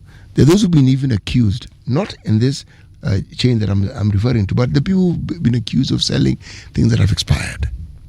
The people who've been accused of selling drugs, medicine that has expired. Someone told me that indeed that happens a lot. Yes. And they said that all they do is repackage and then write a new expiry date. So if this thing has already, it was to expire to 25th November 2025, they repackage it again and print a new date for February 2026. Then they even, yes, exactly. They may even give it October if you want. The problem is this. So far, we've never had situations where people have died, but we've heard of people taking drugs that are ineffective. Reasons have been given, but it isn't a large enough number of people for it to be an issue. That's number one. Then when you consider that we are now dealing with pesticides, we have a body, the Poisons Board. Yes. These are people who understand pharmacology. These are people who understand this particular line of work, and they know what to look for. And it is their duty and their job, because they have labs, to test all these things that come into the country to determine what it is that is actually useful. Now, the Poisons Board, I know, deals with drugs that are used for human consumption. I am not clear as to which government body deals with things like pesticides, but I'm certain that the labs are nestled in the Ministry of Agriculture. Test pesticides to find what it is that is useful to us. But more importantly, we also produce pesticides in this country. We also do research on the pesticides that are useful to us. We also conduct research on organic pesticides. Yeah. With minimum side effects, as opposed to these toxic ones that we're speaking about. Now, we're talking about an ecosystem where it isn't that we do not have a structure within which we can determine what it is that is best for us. Can I just stop you there? I was just Googling the authority that checks this particular poisons, the pharmacy, the pesticides, and they are saying this: the primary authority that regulates and checks pesticides in Kenya is the Pest Control Products Board, PCPB. Yeah. Good. Okay? Yeah. So, we do have the structure, we do have the institutions who are manned by individuals who are qualified to do this work and to do it well. Now, that having been understood, you have to ask the question, how is it that something that has been banned in the EU finds itself here? The question which you asked, which is even more pertinent, how is it that they ban a substance and they're still producing it? How? Does that make sense to you? It doesn't, and I would think if it has already been cancelled, it should have been destroyed at the point at which they decided this thing is no longer safe for consumption. Yes, it is. But they don't. So what does that tell you? What in effect are they telling us? Now, the article that you read, if you read it in detail, I think the questions that you see me raising are actually responded to. And they explain. Because this is more or less a summary of what that report said. Yes. The report goes into great detail, but it also points a finger not only at the manufacturers, but at the authorities in the EU. Yeah. Because essentially what they're saying is that the EU is actually exporting death to unsuspecting third world countries. If it is produced within your boundaries, you know it is not fit for use for stuff or substances that are consumed by human beings. And you still allow its production. So what essentially are you doing? You are giving leeway and permission for products that can actually harm human beings to be sold to unsuspecting third world countries. That's what you're doing. Yes. So they're saying the Pest Control Products Board boss says that Kenya applies its own standards when it comes to control. That guy's talking nonsense. So the EU has got their own. But this guy is talking nonsense. Sisi The tuko na yetu. reason why he's talking nonsense is this. It's like he's trying to justify why we bring these things in by simply making that inane statement. Just because you Sisi pia tuko na. My friend, yeah. the reason why you have international standards because the watchdogs in some of those countries tend to be a little more precise. They tend to be a little more focused on actually protecting the citizenry. Okay? Actually, I agree with you because the EU is the gold standard, for lack of a better word. The Yes. gold standard for regulation on anything. Yes. From electronics to pesticides to medicines. Yes. To even vehicles. Yes. They are the gold standard when it comes to saying that this car is considered safe because it has ABCD features. And any vehicle that doesn't have this, then... You remember, like 2 or 3 years ago, they said that, I think it was now the new iPhones starting from iPhone 16 or 15 thereabout. They said that all of these need to have the same charging port. And that is a Type-C charger. Why? Because there was so much electronic waste in the world. Because we are kona charger yake special, Nokia wako na yao tofauti, iPhone wako na zao tofauti, sijui nani wako na. So they said there's so much waste in the world. You can own a charger from 2010 and it should still be able to work in 2025. Yes. And they said, let's standardize this. And because of the EU's regulations, the world is actually a better place when it comes to electronic waste. So the EU is actually the gold standard. They're the ones who insisted that vehicles should have the daytime driving lights, those white strips of light that are usually at the front of vehicles. They're the ones who put that regulation, and any vehicle made, I think, from 2010 going forward has got to have those lights. Even China is manufacturing cars that have those lights because of the EU regulation. Because you can't sell in that market if you do not fix it in your own country. When we spoke of pollution, the people who first came up with the catalytic converter were the EU. Yeah. See? So when they tell you that these products are produced within the boundaries, they know. And they're telling you, we've banned them. And then you're telling us you have your own standards. Yeah. Huh. Meaning? The seat belt, what we call the safety belt in the vehicles, was made in Sweden, the EU. And they said any vehicle being manufactured has got to have a seat belt. The world is a safer place because of that seat belt. Someone here in Kenya is telling us they have their own standard. Yeah. And the standards what involve importing things that other people have banned. Remember, these guys started biotechnology research way before we did. Oh, by the way, we learned from them. We learned from them. And I am not saying that ours is inferior. I am just saying that... I am saying it's unclear. You cannot have a situation where we have a clear rise in cancer cases in this country, and you can even see the hotspots where there is a very, very high rise. And if you follow, there are those, it's inconclusive, but if you follow people who are serious with their farming, people who use pesticides in their farming, people who practice serious agriculture, you only need to give it a cursory look. Yeah. There's a preponderance of cases that come from some of these regions more than others who do not have these.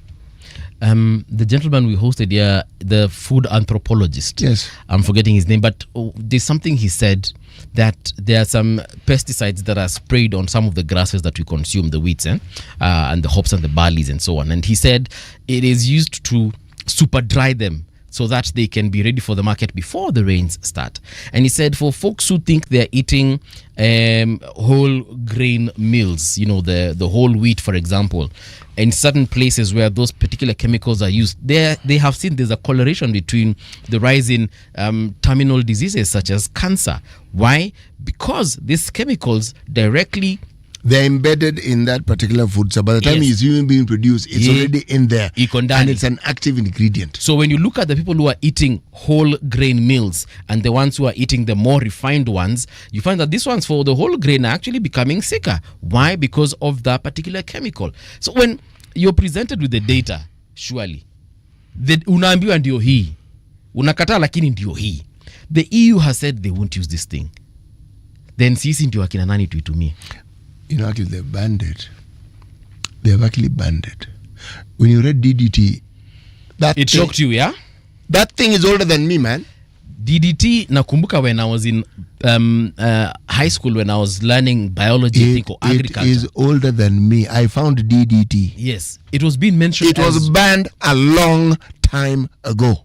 It was being mentioned as one of the chemicals that have been banned. So, and we're in 2025 using this thing.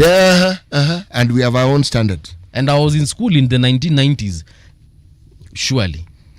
Chief, I was born in 1958. I know. You've mentioned it.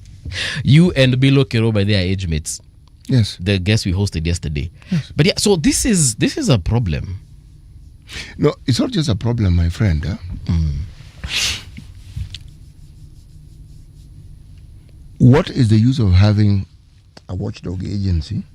PCPB. Yes, what is the use of having a watchdog agency when they can't protect the citizenry?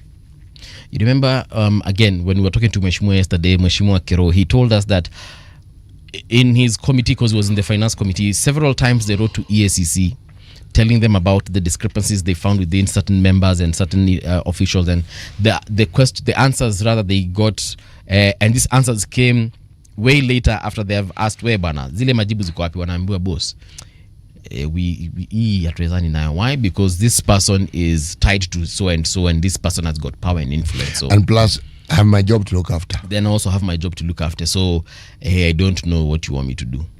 So, and the reason I'm bringing this up is because we are asking what the PCPB is doing, and perhaps we should invite them here to actually let us know why this is happening. But perhaps a similar situation is ongoing there, whereby they will tell you there's nothing we can do. EACC just told the IBC person X akona shida na hafai kusimama kwa there's a whole list that was provided. Yes, and this happens ignored. It happens every election, not just on by-elections, but every major election in this country.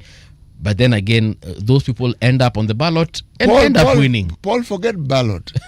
If somebody has been convicted, they have appealed, but they still remain convicted, and they're still in parliament, what are we talking about? Convicted. Person who should be in jail is in parliament. Legislating. Yes, and we think that is fine. Man, it's warped. It is completely and absolutely warped. You see, the consequences of being a nation who disregard the rule of law which we created for ourselves, we never fully understand the consequences, but what we're reading now forms part of the body of what it is that happens when you disregard laid down regulations and rules. Because you then create a hydra, a monster of immense proportions that will eat us all up at some point. We think it is fun when people talk about people queuing up.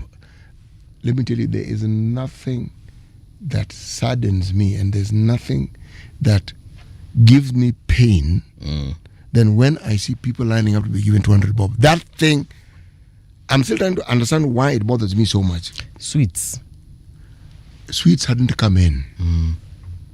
Now that they've come in, Peremende. I don't know what to feel, because I'm still feeling the other one of 200 bob. Okay. You want to lead people, and you have chosen the path of getting to be elected. Yeah. You want to take advantage of the poverty that these people have and the immediacy of the needs. And you want to campaign by asking, look at the indignity of it. These are parents.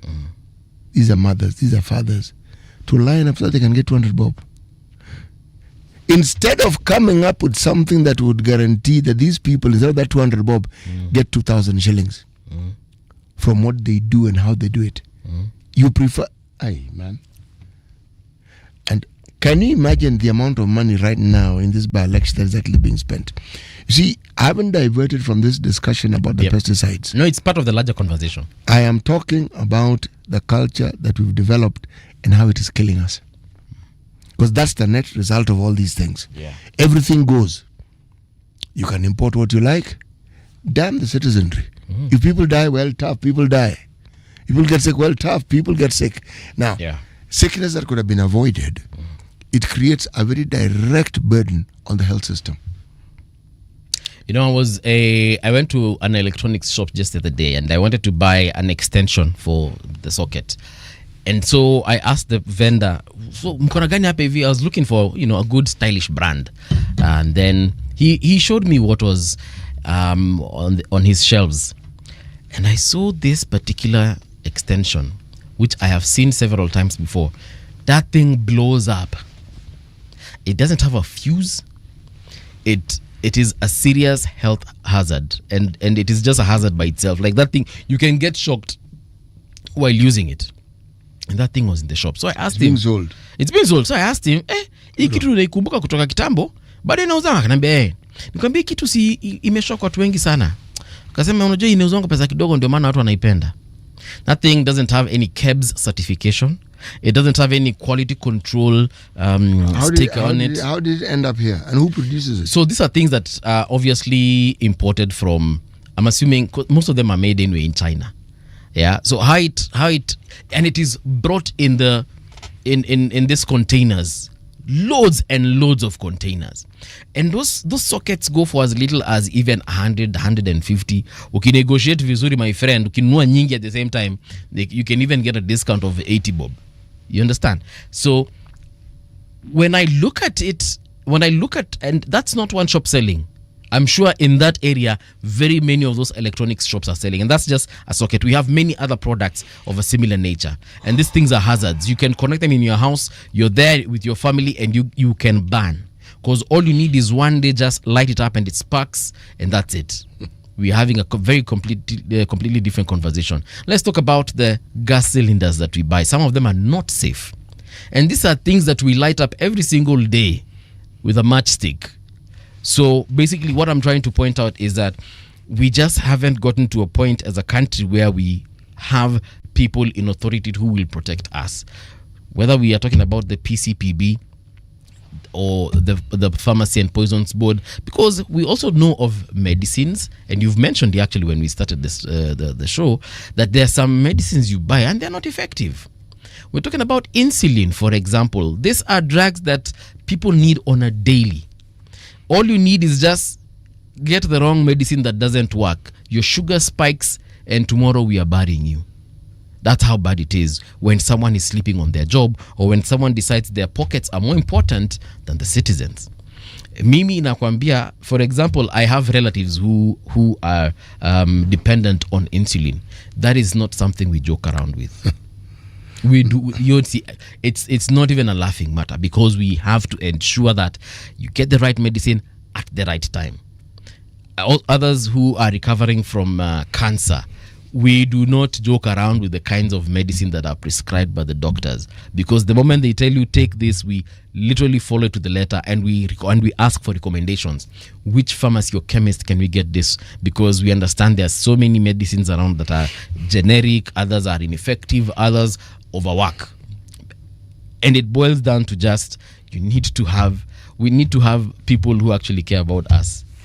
You know, the understanding that makes citizens law abiding is an unwritten understanding and agreement that we have that we are all going to obey the law. That's how the law works. Yeah. And the law isn't created because we are wonderful people and that we are inclined to do good. By and large, we are, but we are also inclined not to do good when it suits our purposes. So the law is actually set in place to set us right, and it is uniform. That's the whole purpose. Yeah. If it isn't uniform, then it is not the law. It doesn't work. It has to work for everybody because everybody has to want to abide by it. Yes. Have you noticed of late, in places where there are traffic lights, how people just forget motorbikes? They were the main culprits. People just disregard traffic lights. Yeah. My friend, you're supposed to be, it's turned green. There's somebody on the other side who's crossing the road. And you're thinking, what is the matter with this person? It's clearly red. And they are coming and blocking you. And you're thinking, goodness gracious me, this is how accidents occur. And you actually look at the person and you think, but this person looks like a responsible citizen. However responsible citizens look like. Yes. But amevaa suti anakaa smart, amechanua nywele. Kwanza hiyo gari anapeleka ni nguvu. And they're not in their first youth. And you're thinking, is this not the sort of person who ought to actually be setting an example of how people should be law-abiding? My bone of contention is this thing that we call traffic lights. It tells me more about Kenyans than anything I can. It tells me stories about ourselves. Now, we think that it is mild. People don't start by breaking some law like murder. That's not how you start. You start by disregarding it in small measure. After a while, that becomes your norm. You know why? You don't need to be held accountable, so you can do exactly what you like. Yeah. Now, when a person of that particular inclination of mind is given a position of authority, what do you think that person is going to do? Their idea of leadership has nothing to do with fidelity to the law. It has to do with how they can get away with circumventing the law. That seems to be the representation. Again, traffic lights. We don't see as much as we used to this situation where you're driving, single lane, then some fellow in some massive SUV decides that they're creating a third lane. Yeah. What I've liked is I've seen citizens deciding they're not moving. It doesn't matter how many chase cars you have, they are not moving. I actually saw Ian Mbogwa, former Tusker Project fame judge, is a media personality as well, and a great MC, by the way. Last week, and a great actor. And yes, of course, let's not forget his days at Phoenix Theatres. Yeah, he's a great actor. Yes. Right, he did an amazing job, and continues to do actually. So he actually did confront some rogue driver, believed to be a government driver in this SUV. I can't remember the name. Well, the government will take the blame for it, even when it's a citizen who's just decided that they're going to do what they like. Yeah. Yes. And they came and Ian was like, go back. So jamaa alikuwa na reverse, Ian anasonga na yeye hivi, bumper to bumper, or rather face to face, na akamsukuma until the guy went back to wherever he came from and hopefully used the right way. I think I've seen that clip, and people were cheering. And he told him, go back. And I'm sure this driver was like, sasa huyu hakuna mahali naweza peleka yeye, sababu yeye amesema ukweli, I'm on the wrong. Hakuna mahali nitakwenda, itabidi tu nimerudi nyuma. My prayer is that we see more of this. Yep. I have witnessed that on Dennis Pritt Road, when these fellows, the cars tend to be black, and they've decided to create a third lane, and someone decided they're not moving. Or we're in a jam, all right. To the point where, fortunately, I was being driven, so I managed to get out of the car so that I could just enjoy this particular view and see what was happening. They were gesturing, and this was a while back, like last year. They were gesturing, they were not moving, and other people got out of the car. Yeah. And said, you're in the wrong. Please move. You know, that crowd just kept getting bigger. They moved. What is it that makes our leaders think that when you are elected, you are also elected to disregard the law? It is you more than anybody else who should set the example of actually adhering to the law. But that's not how our people think. Ukubwa ni kutotii sheria. Nakuwa yule ambao mfano ambao unataka watu waige ni watu ambao kazi yao ni kuvunja sheria. Huwa wanajiona ni kama wako juu ya sheria, yani above the law. Ama wao ndio sheria. Sheria ni kile ambacho wataamua ndicho. Yeah, ni wao. Now, the unfortunate thing with this, that sort of thinking, if you want to give it a live reality of the consequences, just look at Tanzania. CCM believe that they can do what they want and that nobody should question them. So when people question you, that was their response. Now they're going to have to deal with if you were in Tanzania and in the position of leadership, can you imagine what's going on through their minds? Because forget what we read.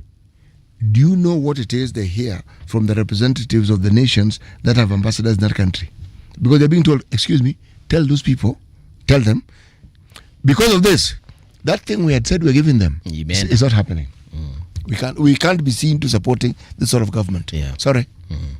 And that one which you said, in fact, we want it back. It is one of the hardest things Tanzanians have faced, especially the leadership. Yeah. Now, we here seem to think we're different. We're actually not. We're actually not different. Yeah. No.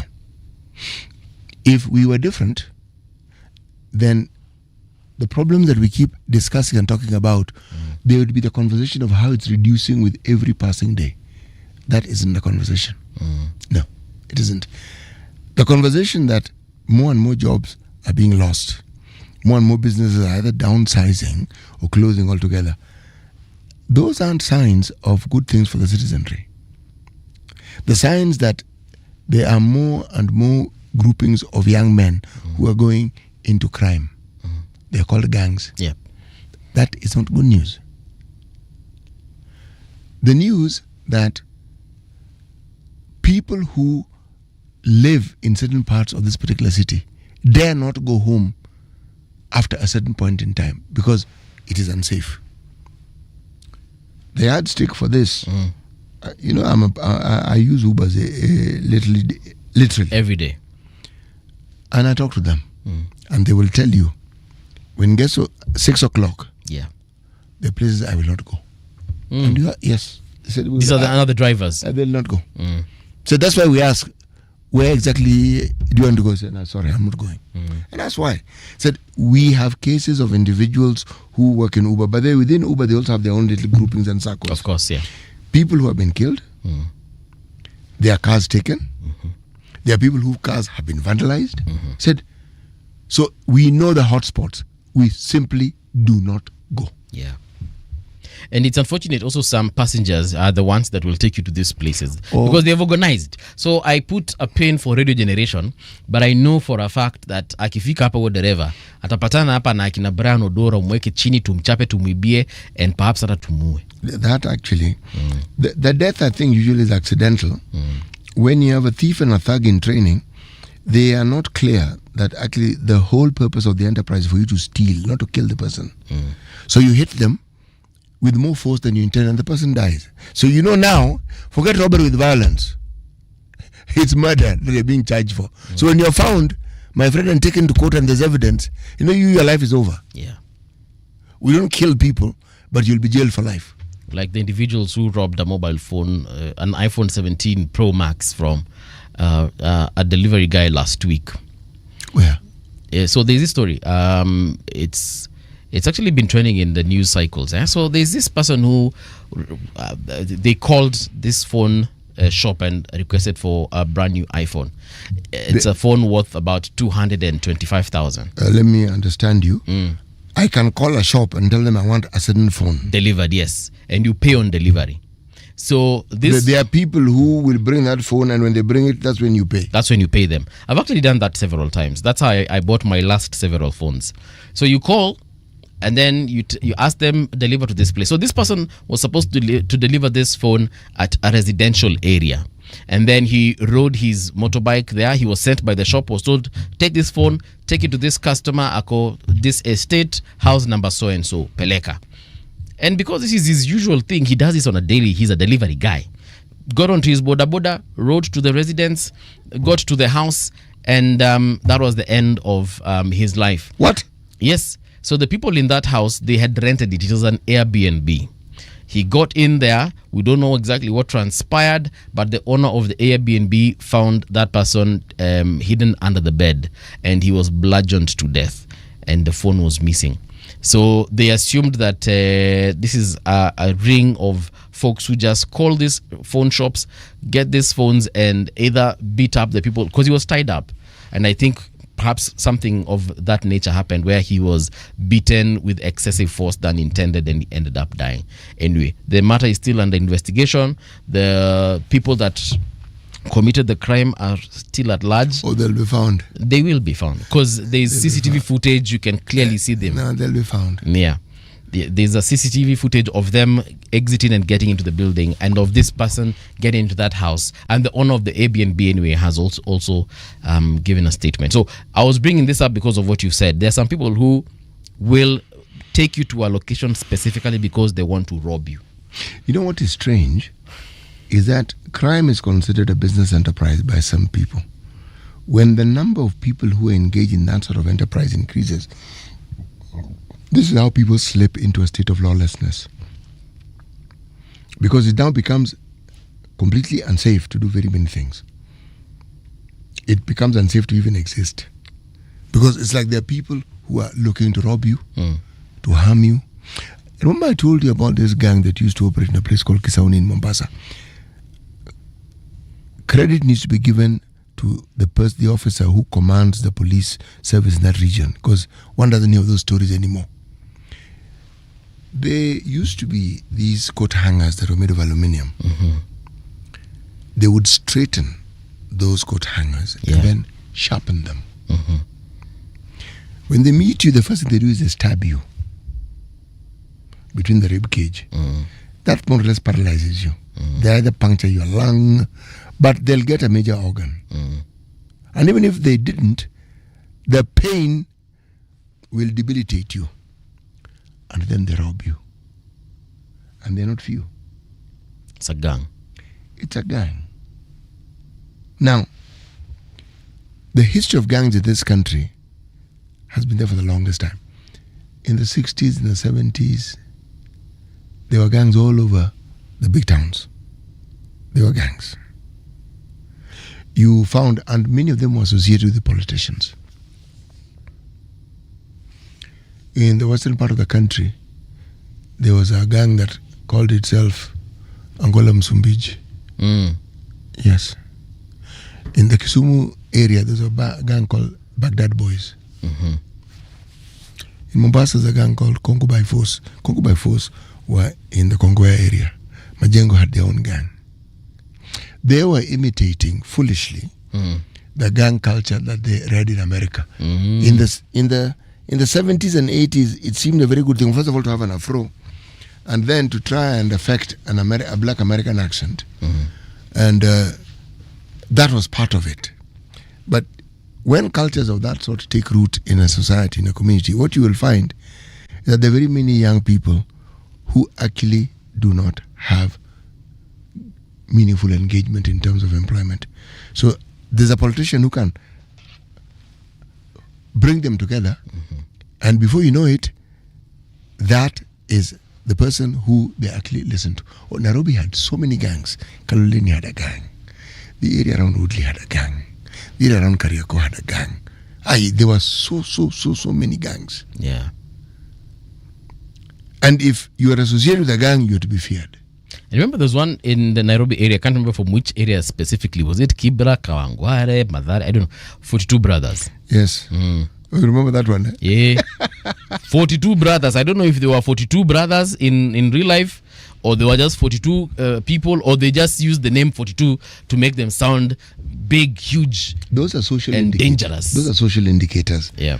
When you find that the poverty index of a particular country has taken a dip, some of these social groupings who are hell-bent on nefarious activities will be on an upward trajectory. I'm going back into history, and I'm going back into how they declined to the point of being completely unheard of. And I'm talking about an upsurge or like a resurgence of these gangs. And it tends to be young people. But the most silent one and the most salient one and the more dangerous one are the ones who actually have a complete understanding of the communication age, and they have immersed themselves into it. We are now turning towards cybercrime. Those are the deadly ones because they have knowledge. I've heard of KRA being hacked. Yes. I've heard of government services being hacked. Banks will never tell you. Someone hacks into KRA and deletes their debts. They update their, what is it called, their tax returns, and even to a point where they wanajipatia pesa through KRA. Now let me tell you the thing that I find a little alarming and disturbing. Imagine if they break into the Ministry of Lands. We change the registry. Yes. Give themselves land. Yes. They ask you. And steal someone else's land. Mbuvi, what would you like to own? See, Times Tower is good. Give me some prime beach plot property. Yes. All I'm saying is, it is the upsurge of criminal activities that are an indicator. Remember, I told you it's a social indicator of where it is we are heading. And it all begins with the examples that are set by leaders who disregard the law. And once the example is set, it's called role modeling. People then think it is, if it's being done, why can we not do it? Yeah. Yes. If the leadership isn't doing it, it becomes very difficult for someone else to do it. And if it is known that people will be held to account, you'll be taken to court and you'll be jailed and you'll be stripped of everything that you acquired illegally, and the numbers are growing, it will not be such a growth industry. You remember that time there was rumors of sugar that has mercury that was allowed into the market? I remember very clearly. Yani kuna mtu, because I asked, because I know several people who work at the Bureau of Standards, and I asked them, is it that you people do not know how to do your job? You don't check these chemicals, or what happens? And they said, it's not that it's not checked. Certain people allow it to come through because it belongs to someone who is in power, and they have said they need to make money. So mupatu yo mercury, wenye watakufa si watakufa tu, na ulikuwa kufa anyway. Ya tengeneze pesa yake. Even, you see, there's death by poisoning. But if you look at, say, for instance, we belong to Comesa. Yeah. And because the sugar that we produce in this country did not quite meet the needs, 30 to 40% of the sugar needed to be imported. That loophole was exploited by individuals to the point where they knew where to buy sugar. Brazil produces sugar. This sugar, sukari, is what we use. It's actually residue. There's everything else about the cane that is actually useful for making alcohol, for making spirits. Okay? And whatever. Fertilizer. Oh, yes. So that white sugar, it's either dumped, it can actually be dumped into the sea. So when you buy it, what you're paying for is freight, not the sugar. It's dirt cheap. It is alleged that there are people who would bring it in and package it using the name of an existing factory. Sugar factories started dying one by one. What that means, people who had been relatively prosperous now become dirt poor to the point where they can't afford to even live or exist. When you allow these things to happen, and it is said that the people who are doing it, and yet there was a 30% window. You could use that 30%. But it's like they brought in 70%. Now, if you look at the way we even produce sugar, the private sugar factories thrive. You know why? They follow the examples of sugar factories elsewhere in the world where they know exactly what to do with this cane. This demon of corruption, and Evans Ogada put it well yesterday, it's a hydra that has to be dealt with. You see, the problem with the hydra is you cut off one head, two grow in its place.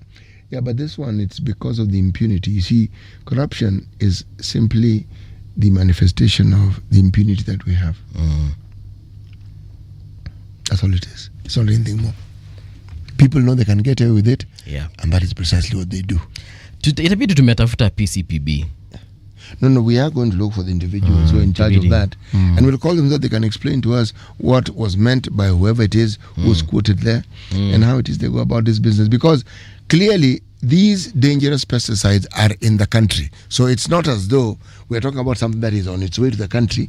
They're here. And it isn't as though we don't have a problem with diseases that we didn't have before. And there are those who've done the research who indicate and tell you that there is a direct connection. And someone else we need to invite is a farmer. The ones who buy pesticides, so they can tell us, first of all, how they get information about pesticides, whether they know where to go get these pesticides, the kind of information or the regulation they understand about these pesticides, and do they know of these bans? Is there an association of farmers where they actually have these conversations? Have they identified the same way you can identify a chemist or a pharmacist who needs to sell you medicine, or in this case now pesticides and herbicides and whatever these things are?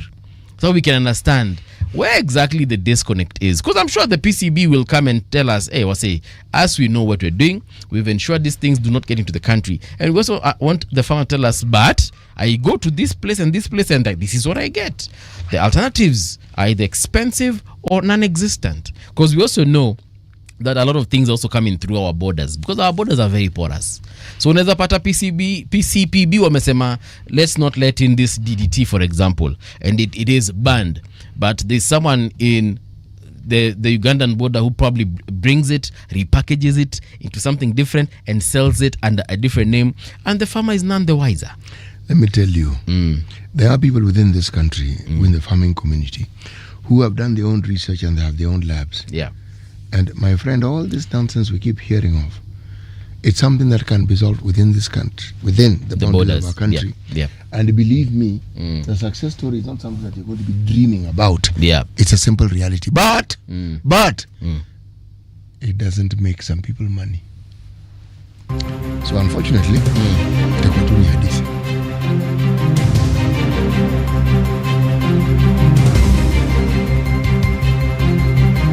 This is the Radio Generation News. Good morning, I'm Winnie Maganga.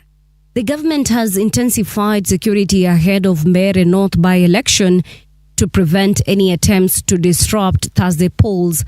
Deputy President Kithure Kindiki has said the DP warned that anyone who tries to instigate violence in the constituency will face the full force of the law, assuring residents that the by-election will be peaceful.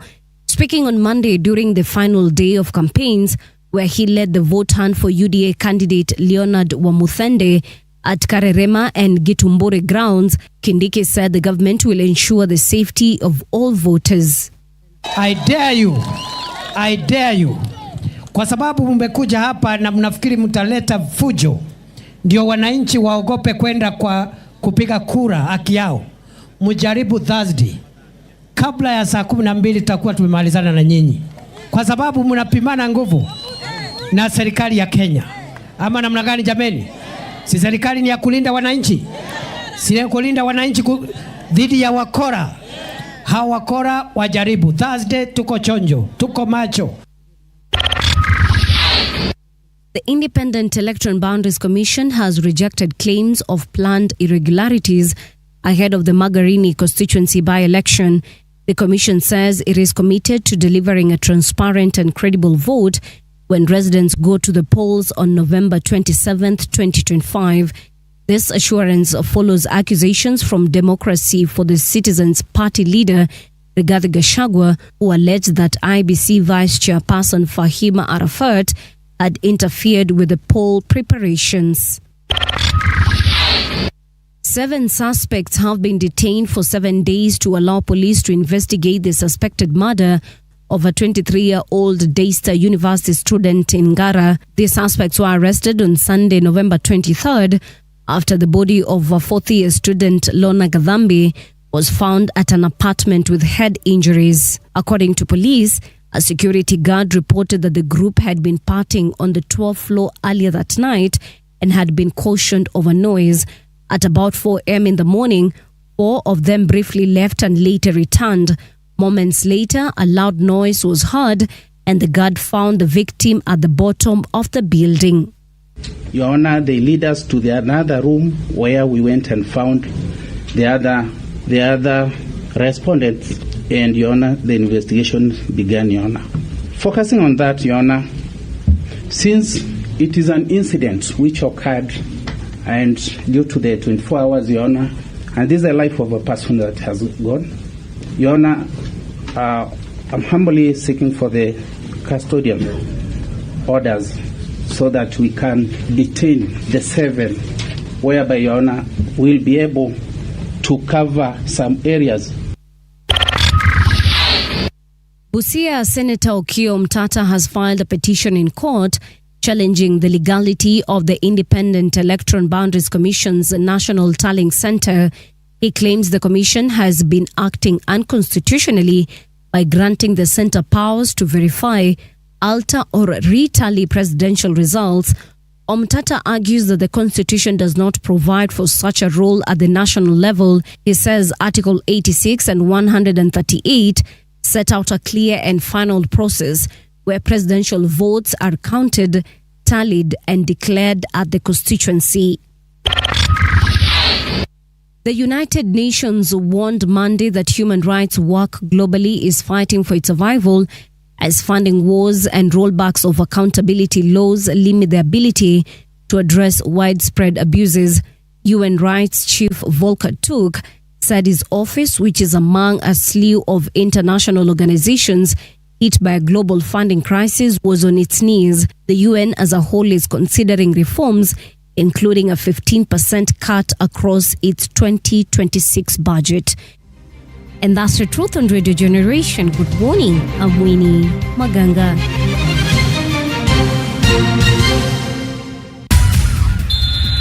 Sports on Radio Generation. Good morning, I'm Samuel Otieno. Kenya's under-17 side, the Junior Stars, took a significant stride towards reaching the semi-finals of the CAF Africa of Nations CECAFA qualifiers. This is after securing a solid 2-0 victory over South Sudan at the Abebe Bikila Stadium in Addis Ababa, Ethiopia. Derek Wanyonyi broke the deadlock in the 12th minute, punishing a lapse in concentration within the South Sudan backline. South Sudan pushed forward in search of an equalizer but could not convert any of their chances. Pep Guardiola says he's sorry for his confrontation with a cameraman following Manchester City's Premier League defeat at Newcastle on Saturday. City felt they were on the wrong end of a penalty call and a handball shout, and a tight offside decision in the 2-1 loss at St. James's Park, which left Guardiola furious at full-time. The Spaniard marched onto the pitch at the end, speaking with referee Sam Barrott, while he also pulled the headphones off a cameraman to say something into his ear. Guardiola said he feels embarrassed and ashamed over the incident. And that's your sport update on Radio Generation. Good morning, I'm Samuel Otieno. Sports on Radio Generation. The views and opinions expressed on this program are those of the guests and do not necessarily reflect the views of Radio Generation. Radio Generation assumes no responsibility or liability for the interviewee's views. This is Radio Generation. In the beginning, there was morning radio.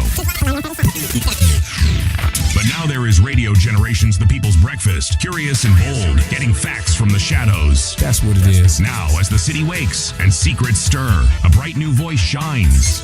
The People's Breakfast, your morning, your voice, your journey. Good morning. Good morning, my neighbor. Welcome to the home of hard truths and bold insights, Radio Generation. A very good morning to you and welcome back to Radio Generation. It is now 7 minutes past 8 o'clock. How are you doing? I hope wherever you are right now, you are having a good time. Why? Because life is to be enjoyed to the fullest. Remember in the previous hour, I told you that there's something coming up this particular weekend, and it is known as the Somali Cultural Festival. It's actually Arts and Cultural Festival. It's taking place at the Two Rivers Mall. Food, fashion, music, and so much more. And it's Two Rivers. You can go there and do a lot more. You can enjoy yourself. You can go there with your friend. You can go there with your date. You can go there with your children and get to experience this particular cultural festival, which is taking place at Two Rivers Mall. So if you are wondering, like in our Somali wanakulanga nini? Well, this is your chance to go and see. Somali wanakuanga na mziki na wanasemanga nini kwa hizo mziki zao. This is the time for you to go there and see that. So, Somali Cultural Festival 2025 taking place on the 28th, 29th and 30th at the Two Rivers Mall. Save the date and let's meet there. By the CT and I will be there. Hopefully you'll be able to spot us.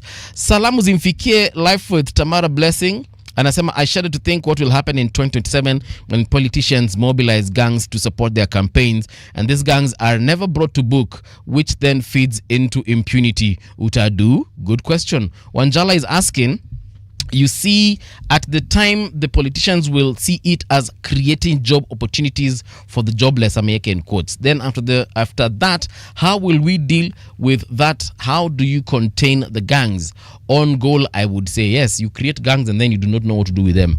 Then now they turn against you and they turn against the entire country in the process.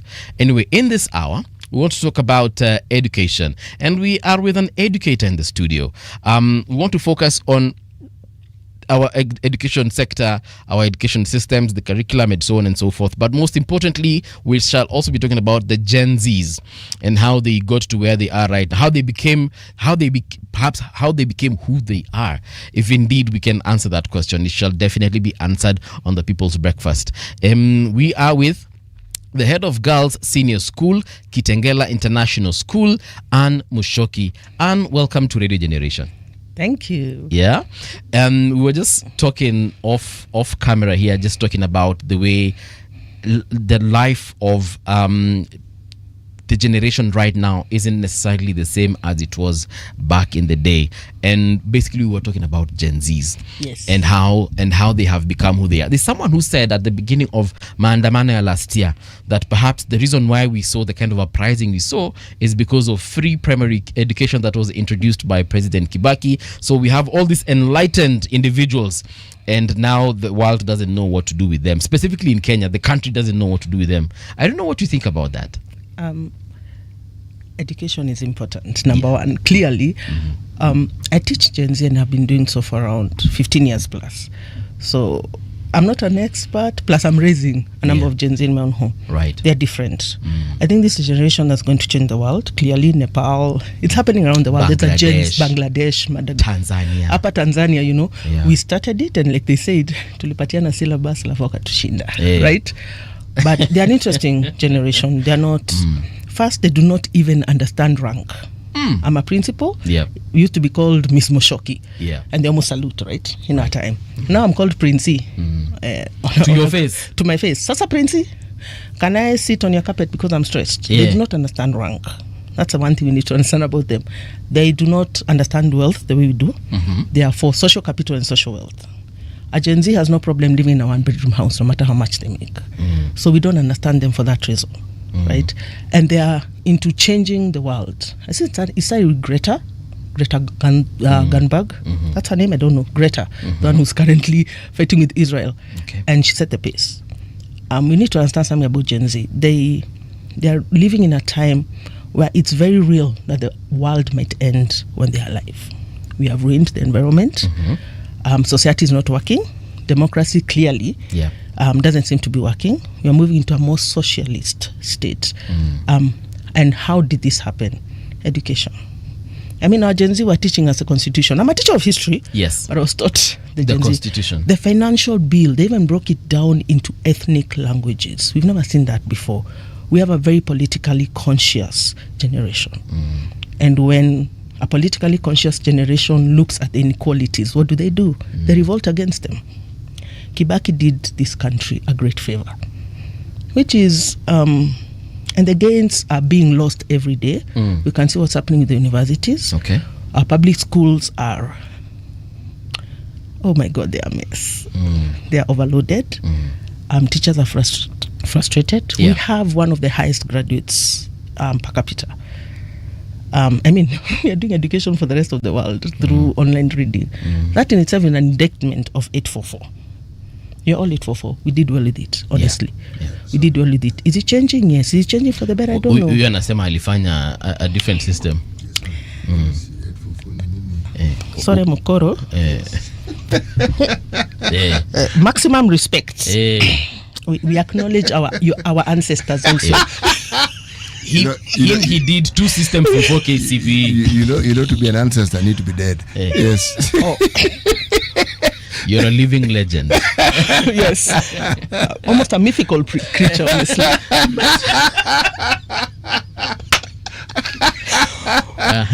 So the rest of us that did 844. We are sorry, we are speaking outside the experience. The rest of us who did 844 understand. The 844 I did is probably not the 844 you did. It was very practical. Yeah. We did music, we did art, we made drums. Oh yeah, I did that one. Oh, I did that you're one. aging well. Thank you.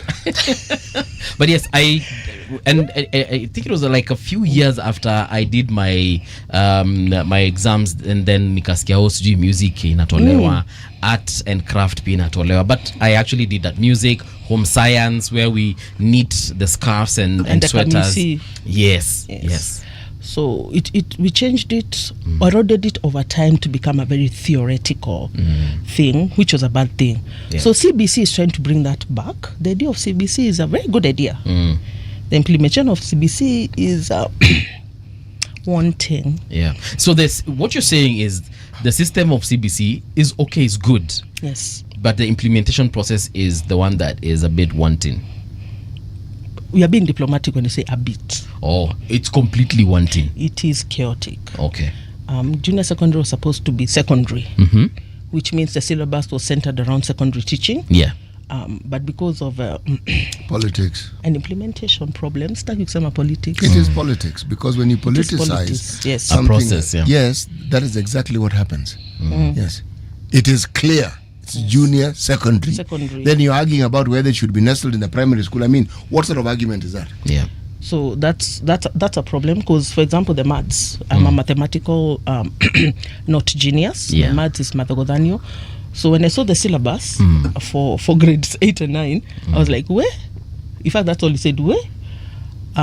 So the syllabus. What about?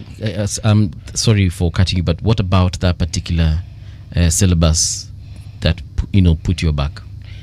Maths is a very complicated subject. I still don't understand why I learned trigonometry. It's never helped me in life. So grade 8 and 9 are doing Form 1 maths, which by its very our maths syllabus is crazy, even by international standards, obviously. Crazy in what way? It's very complicated. It's a hard syllabus. It's complex. It's complex. Does it need to be complex? Now you're talking to a person who's a bit anti-maths, and I'm sure my maths teachers are like, what? They know. Honestly, I'm an idiot, and this when it comes to maths, it's good to know yourself. Actually, you're not an idiot. You had lousy maths teachers. You are talking to a teacher. You're talking to an educator. If somebody does not thrive in a subject, it's not your fault. Don't even be fooled for a single second. The person who was tasked with teaching it did not do a good job. There is that. But City, is it possible that you can have Albert Einstein as your maths teacher but still not grasp it? Albert Einstein may not be a teacher. Yeah. The process of actually being an educator is not. It's not a factor of the level of intelligence that you have or your IQ. That's not it. It's the method of teaching. There is a way in which you communicate whatever subject matter it is so that it is understood. That is true.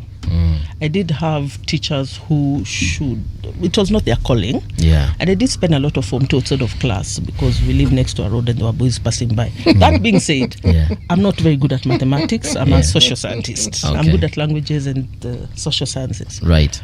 But math is a very hard syllabus. Honestly, the failure rate is greater than the pass rate across the country in any exam. And this syllabus, I'm actually going to be stuck on that point that I made. That teachers like you, maths and I did not get along. Nah. But I learned to get along with it later. Is that later? Because maths is essentially, people think it is a science. It is not. It is life.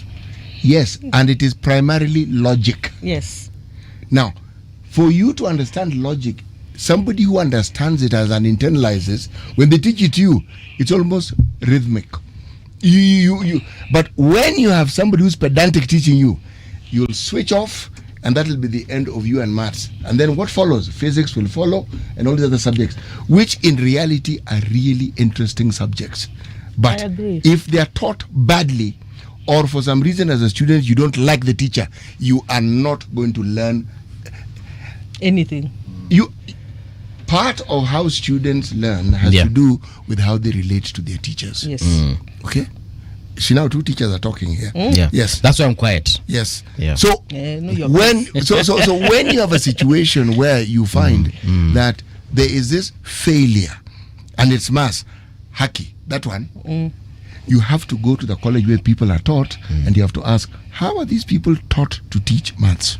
You have to start there. Yes. Okay. How are they taught? Because those students are at the end of that process of learning, and they are the ones who tell you that you've done a terrible job. Okay? Yep. Because if they do well in other subjects, and this particular subject they do badly in, and it is colossally bad, there's something wrong with the system. It is not them. So surprisingly, funny you say that. Of course, I had an attitude problem, to the surprise of no one who's ever met me. But I did very well in physics and very badly at maths. That was a problem. Did you like your maths teacher? Of course not. Yes. She was very pedantic, and I've realized most maths teachers don't tell us why. I'm a very why student. Why am I learning trigonometry? And you cannot teach maths if you can't answer the why question. Why? Do you know why you know cosines? Do you know why you know cosines and tangents? Do you? Well, I know where it can be applied, so yes. Most students don't. I learned that like 2 years ago when I went to a maths class and they were teaching. I was like, by the way, why are you learning this thing? Because I do that to my teachers. Because why? Cause chaos. Yeah, so I was like, oh, you use it in architecture. We're all suffering for the architects. Yeah. Actually, it's more than that. It's more than that. Maths deals with numbers, and there are those who argue that you can actually explain the world in numbers and get it to be understood just by using Actually, numbers. You can. Yes. So there's so much you can explain using numbers, mathematics. Yes. Yeah. You see, the unfortunate thing about our education system has been the vast majority of people who at some point ended up teaching did not want to teach. And this is something you do not do as a part-time. It's not a hustle. It is something that has to be a calling, literally, for you to thrive in it. Now, people who are taught by people who want to teach come out differently.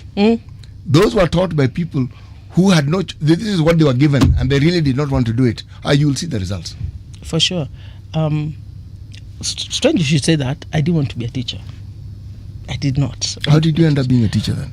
I honestly believe in our time, the University Education Board, the one that used to send us to universities. Oh, they gave you that course. Would look at your name and throw a dart. And like, oh, education, because I didn't choose education. And I refused to go, but I have parents who threatened me. So I went all the way. I was like, I'm not going to be a marimo. How, like, this is not my brand. Yeah. But how have you stayed in it?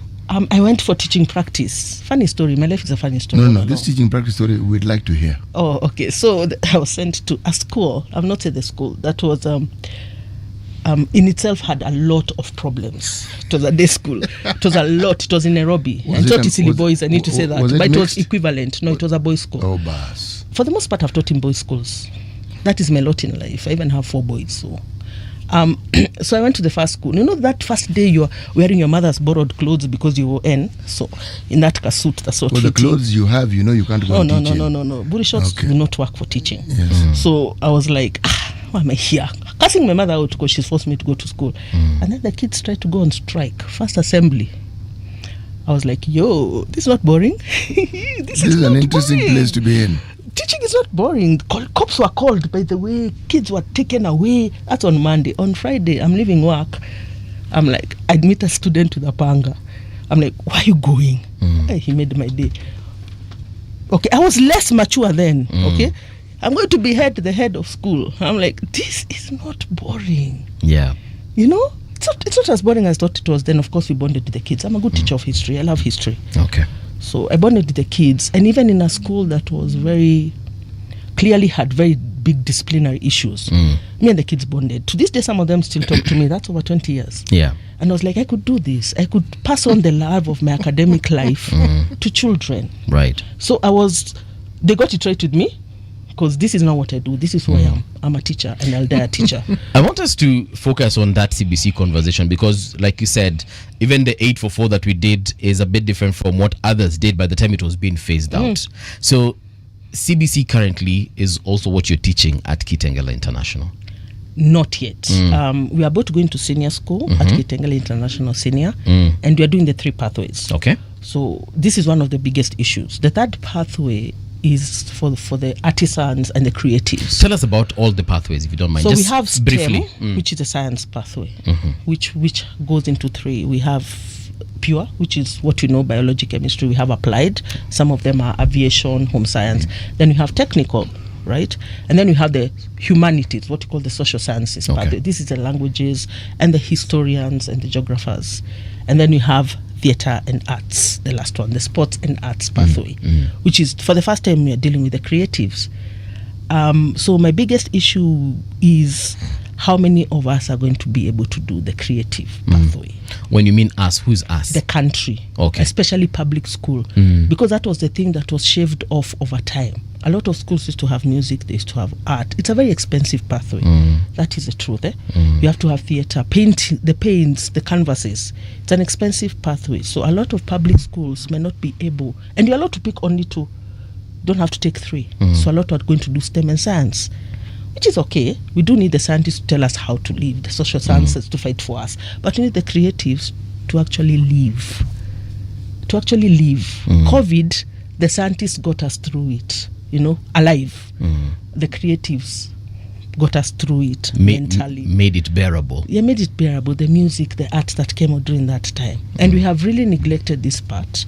And I feel it's going to be neglected under CBC because it will be taken up by private schools. I'm in a private school, Kitengela International, but not all of us can afford private schools.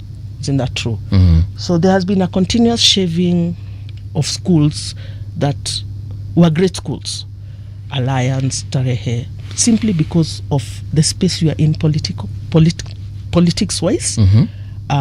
We don't know where the money is going, certainly not going to education. Yeah. So my question is, these pathways will be for the rich again. No, not for the rich, middle class and above, who can afford private schools, who can actually do them. The well-to-do. So the haves will have more opportunities than the have-nots, which in itself is such a bad idea for an education system. So because a lot of the creativity is majorly about talent. So yes, you're talented in singing, you're talented in drawing, you're talented in dancing, you're talented in acting, you can do voices and so on and so forth.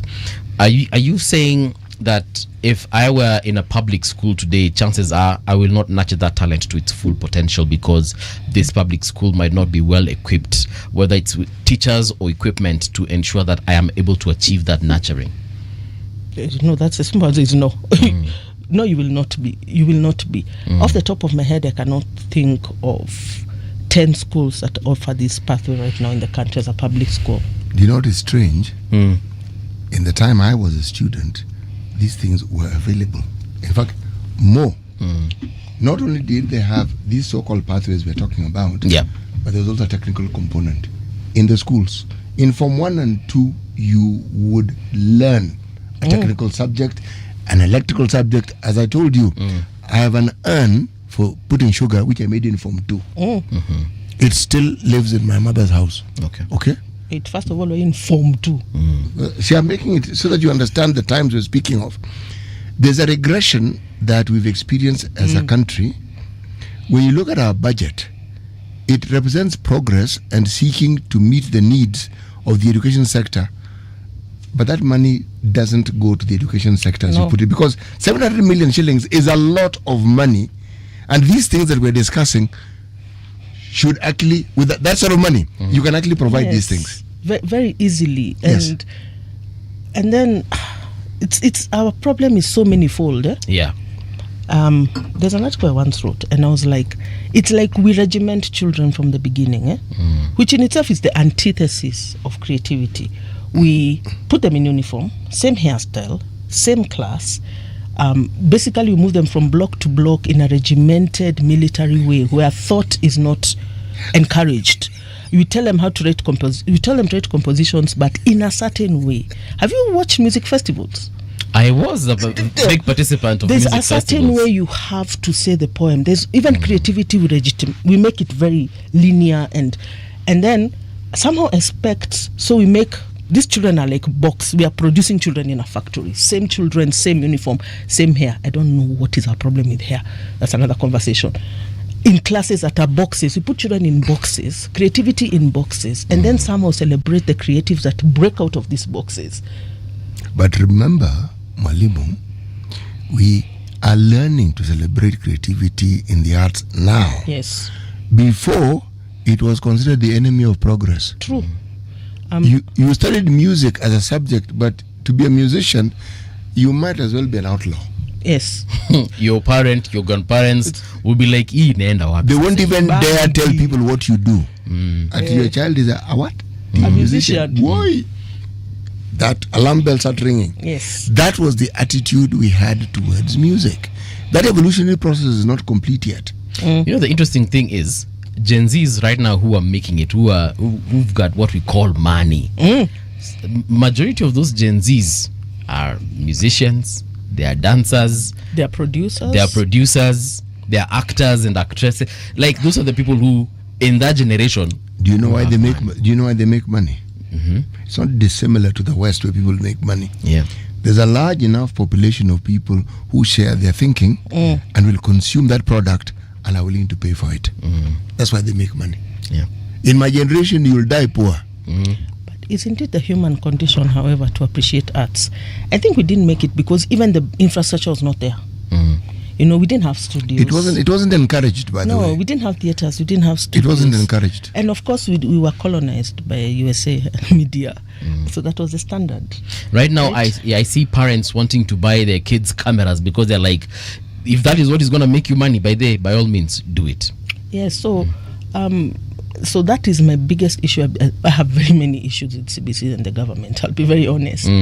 But I'm seeing like it will be a contention of 844 where we are very theory-based, very theoretical. Did we need to change the 844 to CBC? Could we not have grafted what we wanted into the 844 system, or just take the 844 back to what it originally was? Because I was a teacher at that point in time. Before it came in, we ushered it in, and exactly what you're saying is what the case was. And then we regressed. We just started eroding, shaping. Yes. I think CBC is an attempt to go back to what was.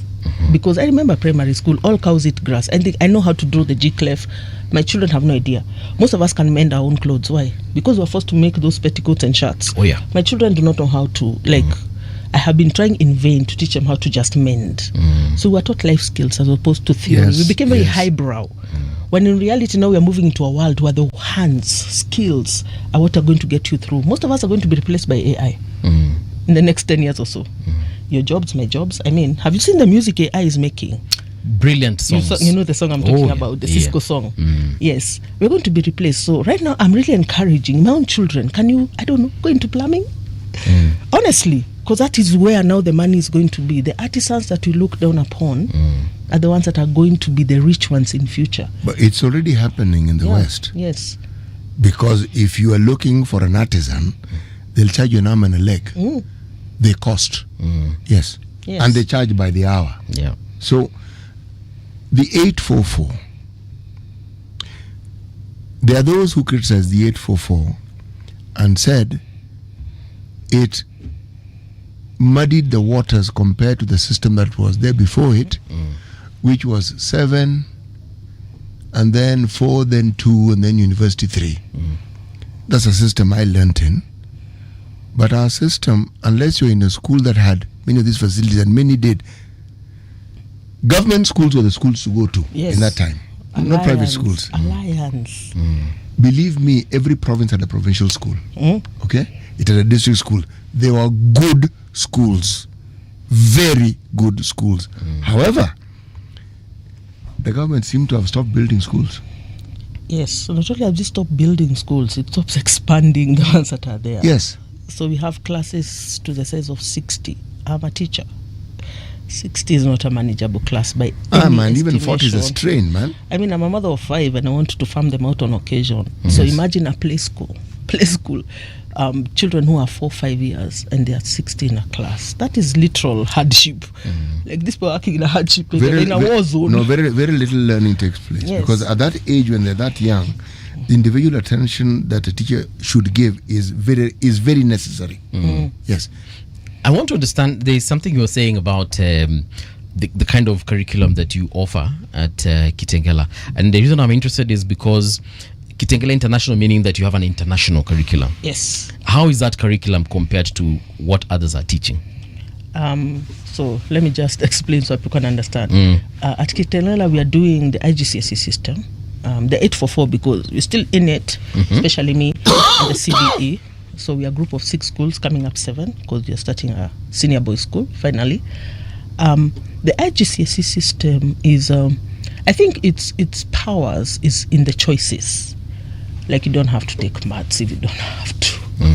You know, you can actually have, you can focus on the areas that matter, and it can be difficult in some areas, because it does deal with higher cognitive learning. Let me explain. Low cognitive learning is know, understand, explain. Higher cognitive is justify, analyze, evaluate, compare and contrast. So if you look at the example, for example, their languages exams, there's a lot of looking at the facts and putting them back together in a way that makes sense. Our education system is very rote. You cram. Yes. It's cramming. Yours low cognitive learning. Yes, it's stimulus response as opposed to this other one, which is rote learning. Yes, so that is what I like about it, and the choices and the global aspect. No, that I like about CBC. A teacher of history, as I've said, people think it's English. No, people, I'm just erudite. Yes, so it's history, and I like the outlook. The CBC outlook at senior level is local, regional, international. So you form a base. So we're going to learn things like BRICS, you know, the G20, the Ukraine war. You know, it's been studied at that level. You can study it. They give you the freedom to do so. I mean, the history syllabus. So that part I actually really like. And in CBC? Yes, in CBC, because we've looked through the curriculum. And there's the community service learning, which shows us how to be together, because we have not looked into that. We are very Kenyan, we are very capitalist. Extremely capitalist, hustler generation. Hustler nation, the Gen Z are teaching us to be socialists, but the rest of us are not. Millennials, you tried, and Gen X, well, every man for himself, God for us all, right? And boomers, I'm not looking at you though. You're probably Gen X like I am. Boomers, I mean, please, they're the silent generation for a reason. They're the ones who believe in authority without question, which is a Gen Z problem. They're like, authority for why? Okay? This is an indictment of the education we went through, as well as the society we were living in at that time. So I like the fact that you have community service learning, that we are community. Human by their nature, despite us not liking people, need people. Can I ask you a question? Yes. The people who keep tinkering with the education system, do they understand that they're the ones who are fomenting the revolt that will eventually get them out of the jobs they have? Do they really understand what it means, the implications of tinkering with the education system? Clearly not, because if they had, they would not have tinkered with it. The literature books that they were teaching those children by themselves were like, what? Seriously. They're just teaching these children how, from our time when we did Masebe Adugujero and whoever, they became very political. A parliament of old. Okay. The children learned politics and rights. That's another thing. We are not taught rights. I don't remember being taught I have rights as a child. No. I have to teach them. We teach them they have rights. So you teach children they have rights. You teach them that the people have power by education, because you taught them in literature mostly and in Fasihi. Teach them that they have power, that the person have power, and teach them that they have rights. And then you educate so that you have so many graduates in this country. History is cyclic. This is the same scenario we had in the 1940s with Anakia Forte. We educated them via war. And then they came back and they had no opportunities. So that is a perfect fermentation. That's where we are going. These children have done exactly what you told them they should do. And now they are graduates and they're like, so where are the jobs they were promised? Okay? So the government doesn't work for us. How do we make the government work for us? The graduates that will graduate from CBC, and we're talking about once now they're done with their education, Kabisa Mbaka University, after they've taken the 3 pathways that you were talking about. What kind of productivity or output are we looking at from them? Like, we were giving examples here of how when I was in high school we had woodwork, we had metalwork. Siti ametuambia venye ametengeneza nini ya kuweka sukari. Tunaangalia CBC wakiwa namna gani? No, there's ideal CBC. The reality kwa on the ground, yes. Reality on the ground is that due to implementation, we are still very theoretical. Okay, this is as you know, where people are supposed to print exams now.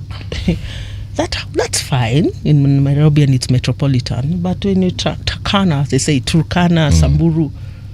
First of all, there's a lot of parent engagement in CBC. We do not take into account that we also have a large illiterate population in the parent segment. Not to put it badly, but in the rural areas, especially mothers, because of society and patriarchal society, they're not educated. So if a child comes to ask you, help me with my homework, and you're illiterate, a lot of them have been raised by grandparents who only speak mother tongue. So the implementation not take into account that we do not have a proliferation of network on ICT in education. ICT in education can be a smartphone. So I used to work in an organization. My previous station was Mombasa Foundation Academy. And let me tell you, there's a boy, I remember him, we got him, and the village was very sad he was leaving because they had one phone in the village and he was the designated person to talk to whoever was calling. They called in English. Because he's the only one who could communicate in English. Communicate properly in English. This is a boy where when we went to find him, he had to wait for him for a month because he had gone raiding and he came carrying an AK-47.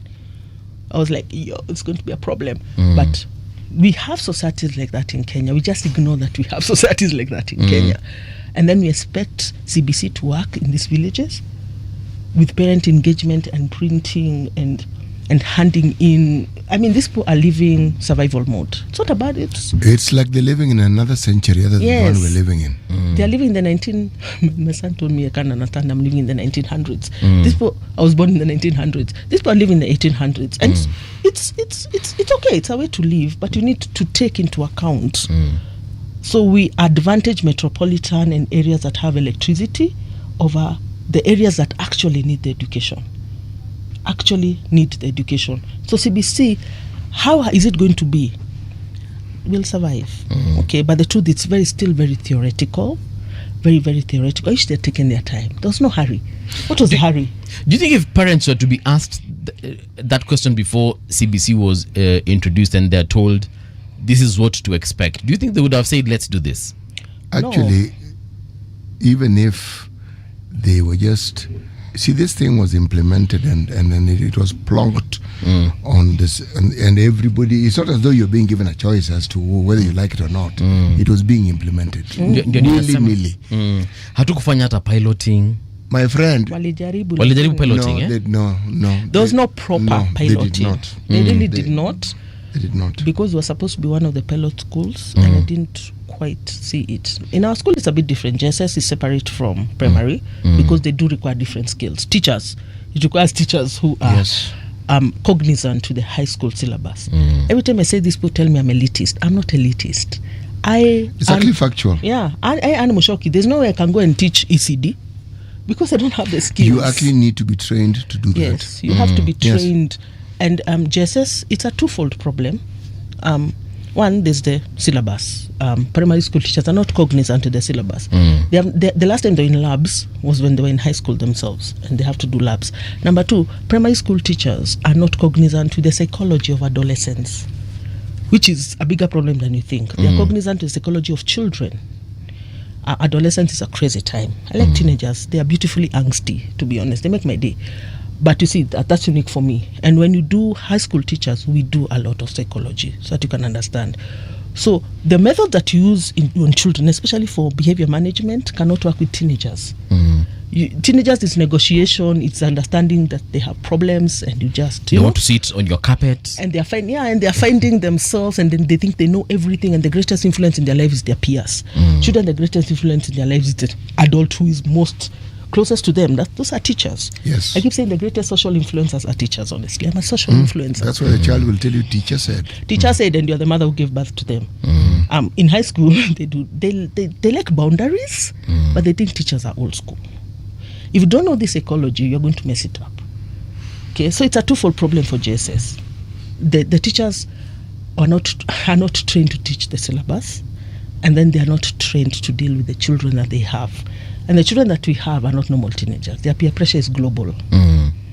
right? Yeah. Their influences in their lives are global as well. And they have information that shocks us. The adults don't have. Yes, they are very tech savvy. Very, very tech savvy. They know what they have, information that a child's brain was never meant to deal with. Honestly, I mean, we're never meant to see our own faces to begin with, so you can imagine how hard this is on them. So they are dealing with challenges that most of us are ignoring, which is why the Gen Z have a real drug problem. It's self-medication. You know, you've stated something that is often ignored when we're talking about education. The way the human brain develops over time, it also aligns with the sort of data or information that it can process effectively. If it is engaged with data that doesn't conform with the age of that brain, a meltdown can begin. All these things that you look at and you think it is crazy, it's a reaction. There are all these things they've exposed themselves to, and the truth is they don't really know what to do with all this. So when you see confusion, it's real. Now parents are even worse off because they also don't know what is going on in the minds of these kids. Now imagine if you have an educator or a teacher who is supposed to be in this space and they don't really want to be there. You have a tinder keg because they are supposed to be the people who help these young people engage with the world in a useful way. But sometimes they themselves have absolutely no clue what to actually do. Or more, they don't have the interest. Because the thing about educating, you have to have the interest. You may have the skills. If you don't have the interest, you will not make the requisite impact that is necessary. Is it possible to repeal this thing and just say, we're going back to 844 and everything goes back to normal? Maybe not overnight, but... Actually, you can. Just like this thing was brought overnight. There's something about the politicizing of our education system. The 844 was supposed to be piloted. I know because I was among the people in the county that the province I worked in. 844 or CBC? 844. Okay. Groups were formed, subject groups were formed to pilot this thing. I was in one such group because I taught literature and the English language. We had barely gotten down to documenting what it is we're going to do. We were told to implement. And the schools that were supposed to pilot it were known. We actually never piloted it. And this CBC was not piloted. There was a discussion about piloting. Schools that were supposed to pilot it identified. If it was piloted, what were the results? Because that's a simple question. When you pilot something, there's a result. What were the results of the pilot? Because that is what should inform you as to what you should do and when you should do it. Yeah. But to answer your question, yes. One, children are reading the system. So, like I said before, CBC on paper is actually a very good system. On paper, it's a good system. Tell me which part of it you consider good. The experiential learning, the project-based learning, the fact that the teacher becomes a facilitator, unlike in 844 where it became a lecturer. Are teachers prepared to be facilitators? Like I said, on paper it is very good. The implementation aspect is what is letting it down, which is something we can do. We can implement properly. You can invest in education as opposed to, honestly, it galls me. You can actually make sure that the money that is allocated for education gets to the education sector and it does what it's supposed to do. Yes. It's galling that you are living in a living example of what when you erode education, what happens when you look at America right now. Yeah. You said the main problem of your state is education and the lack thereof and the lack of political consciousness. When people are not educated, they're easily lied to. And the whole MAGA cult is really a reaction of a lack of education. And it has been said often over the years that American education has just been hyped up. And it does not... And now it's been led by WWE. Linda McMahon. Once you erode education, society in itself falls within itself. Education promotes tolerance, perseverance. You have a wider view, which is always and encourage people to go to university. I think what I learned in university, let's be honest here, went to university I don't remember anything I learned in university, but it broadened my mind. You can clearly tell someone who broadened their mind by going for higher learning because the way they think is different. Exposure. Yes, exposure of it. USA has been very insular. College is, for most people, like, in this generation, person, like, none of my people have ever gone to college.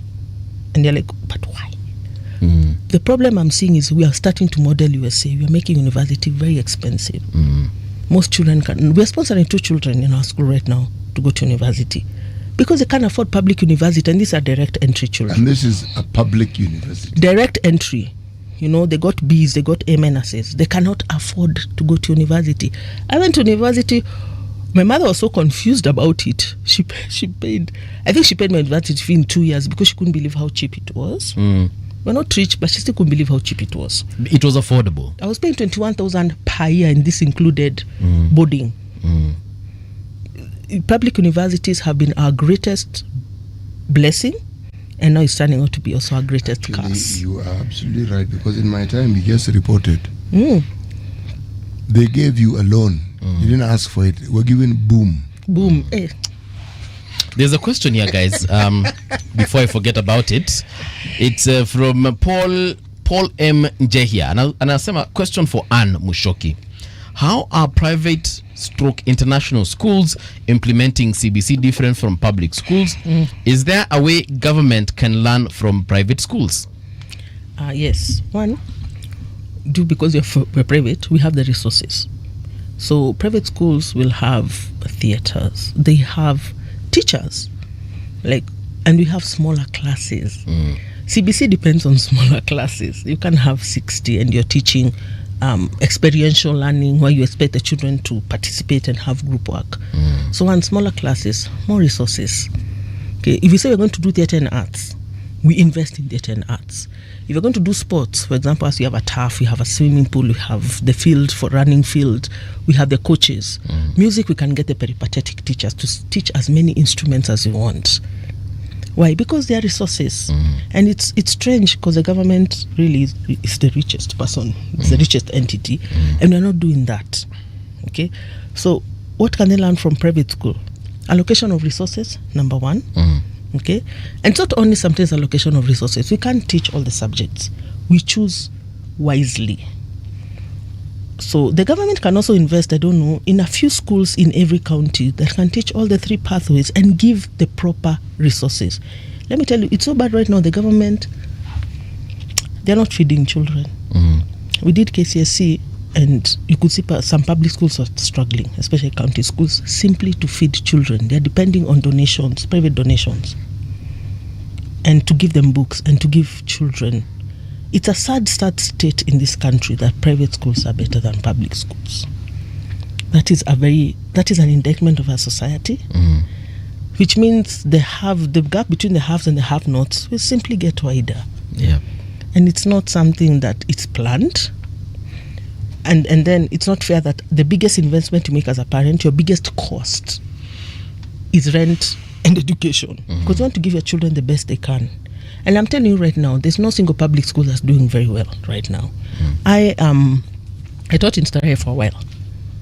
And the Starehe left, and the Starehe that it's there now has naturally had problems because all public schools have the same problem: overpopulation and diminished resources. Okay.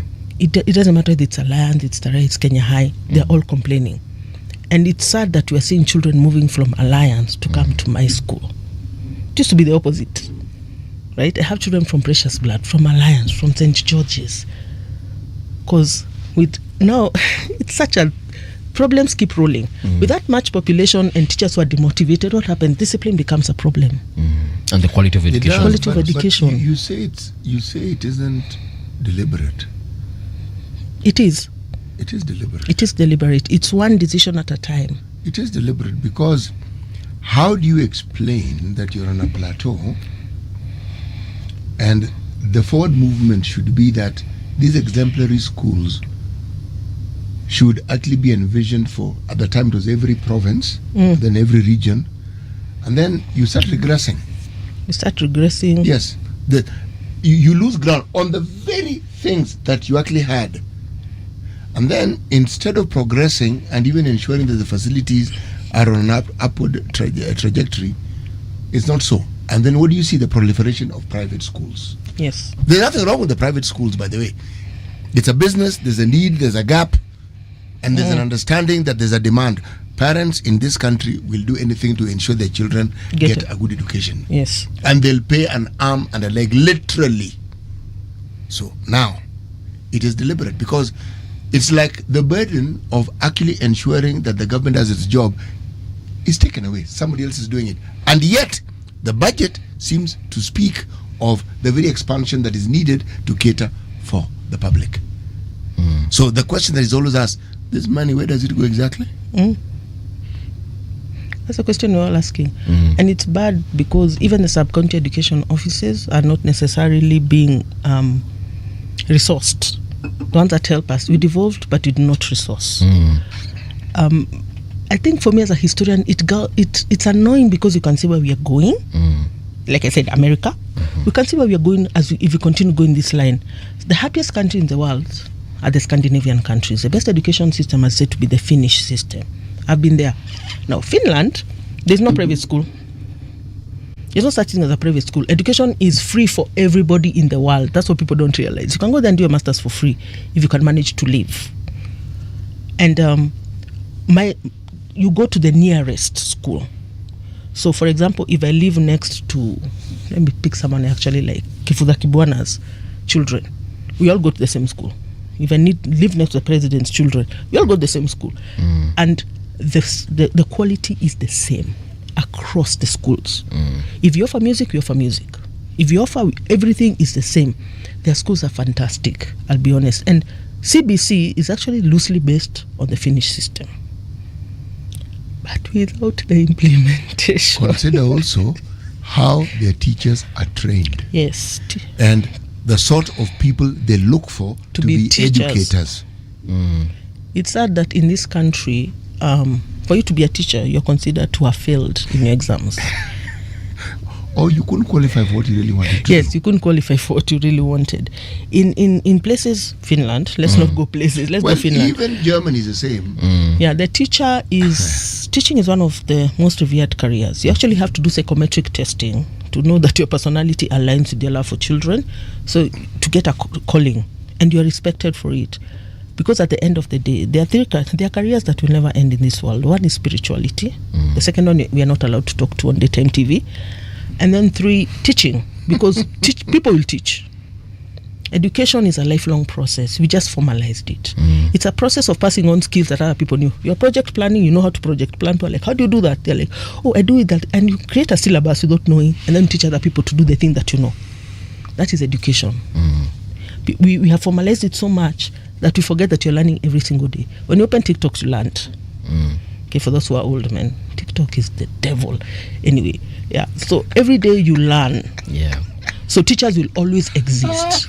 We've actually got into a place whereby we are calling places like TikTok and YouTube university. Yes. Because you can learn things from them. Not only that, do you know what TikTok is used for in China? Education, my friend. Yeah. It's not this entertainment platform that we have. It is an education tool. Yes.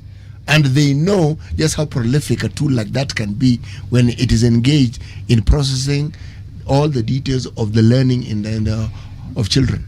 Vivian Adala is saying, this is a very interesting discussion. In Uganda, this is being rolled out in higher education institutions to produce skill-based graduates. Is this the same in Kenya? I actually thought Uganda, Kenya, Tanzania had the same 844 up until... No. In the Greater East African, we have the better education system. Okay. That is the truth. Like I said, I mean, Kenyans are considered to be highly educated people worldwide. We are doing exams for everyone else. Is it legal? No. Is it lucrative? Absolutely. Yeah. That in itself is an indictment of how learned we are. There's a reason why they come to higher in Kenya. One is our accent. Apparently, it's very easy to understand. Two, it's our education levels. Kenyans have thrived worldwide. That is clearly, we have good education. Also, this 844 system has produced Kenyans who have thrived, who Very get much. direct entry into all those highbrow universities that you hear of in the world. Like Harvard, like I said, I taught in Starehe, so they're on the dean's list without trying. When you go there, you're like, Allah, This is it. This is the hardness that you were talking about. I lived through warfare with 844. I mean, 844 is a very traumatizing system, but if you go through it, you're better. I have forgotten absolutely where I was going with this, to be honest. So I'll leave it there. Yeah. Those are tangents. No. You're not off tangent at all. You see, an education system can't be an education system skill-based, I've remembered. Yes, exactly. If it isn't a 360, meaning apart from what is documented as a curriculum, everything that is required for it to be implemented fully is not in place, then you can't really call it a system. She was asking about skill-based. Yes. So in Kenya, okay, they're starting now with the TVETs. But again, there's still that really, really big drive. I think this is not an education and therefore societal problem for white collar. Professional. We are professionals. We are journalists and teachers. So therefore, we hold a higher place in society in our minds.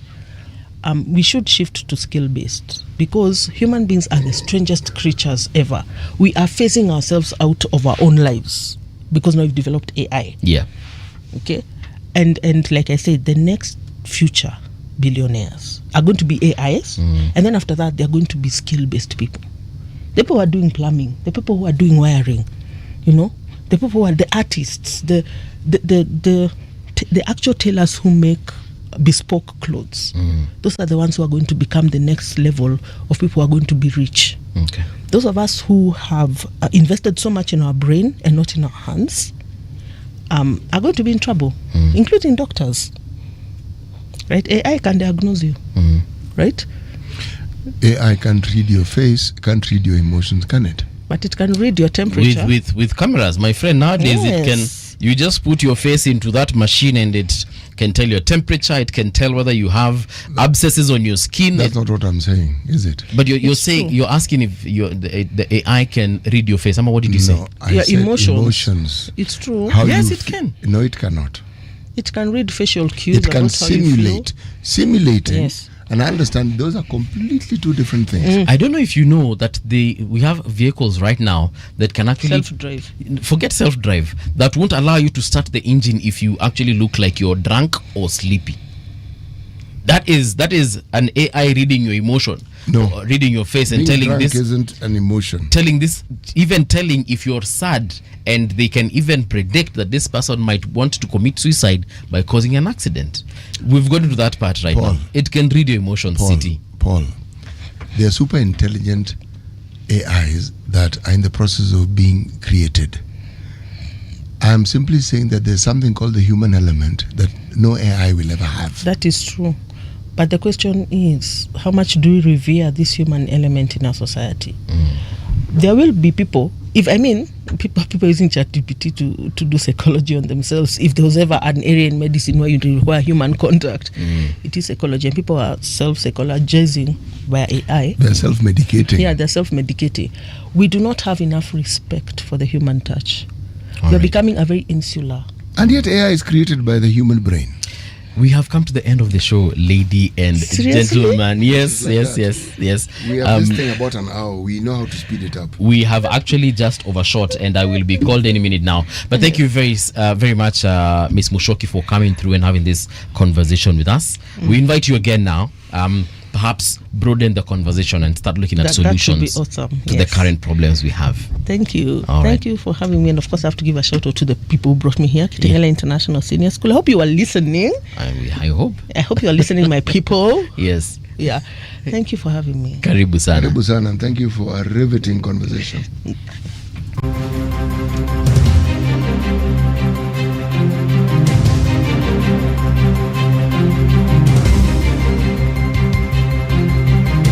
This is the Radio Generation News. Good morning, I'm Winnie Maganga.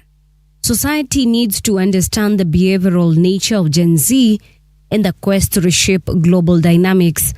Anne Mushoki of Kitengela International Schools says Gen Z's values social capital over material wealth, embraces minimalist living, and is driven by a sense of urgency to change the world. She adds that Gen Z constantly seeks new ways to make an impact, which can sometimes create friction with older generations. Anne Mushoki made the remarks while speaking on Radio Generation. We need to understand something about Gen Z. They are living in a time where it's very real that the world might end when they are alive. We have ruined the environment. Society is not working. Democracy clearly doesn't seem to be working. We are moving into a more socialist state. And how did this happen? Education. I mean, our Gen Z were teaching us the Constitution. I'm a teacher of history. Yes. But I was taught the Constitution. The financial bill. They even broke it down into ethnic languages. We've never seen that before. We have a very politically conscious generation. And when a politically conscious generation looks at the inequalities, what do? They revolt against them. A suspect arrested last week for impersonating a Kenya Air Force brigadier is now facing charges of defrauding parents over 1 million shillings in a fake military recruitment scam. 48-year-old Joshua Muthui Maingi appeared in Milimani Law Courts on Monday, November 24th, accused of posing as a senior officer to promise admission letters to the KDF Recruit Training School. Police say Maingi was arrested on November 17th in Kilimani, where authorities recovered Air Force combat gear, brigadier rank badges, and other military items. He allegedly collected 700,000 from Kenneth Kimaiwa and 510,000 from Robert Ngetich, promising slots in the military for their children. Maingi has denied all charges and was released on 1 million bond or 500,000 cash bail. Count number 1, the charge is personation, contrary to section 3.2 of the Penal Code. In particular, sir, on the 17th day of November 2025 at Sherwood Apartments within Kilimani Sub-County, Nairobi County, in the Republic of Kenya, with intent to defraud, falsely represented yourself to be a Kenya Defense Forces military officer in the rank of brigadier of the Air Force. Joshua Muthui Maingi. True or not true? Not true. Not true.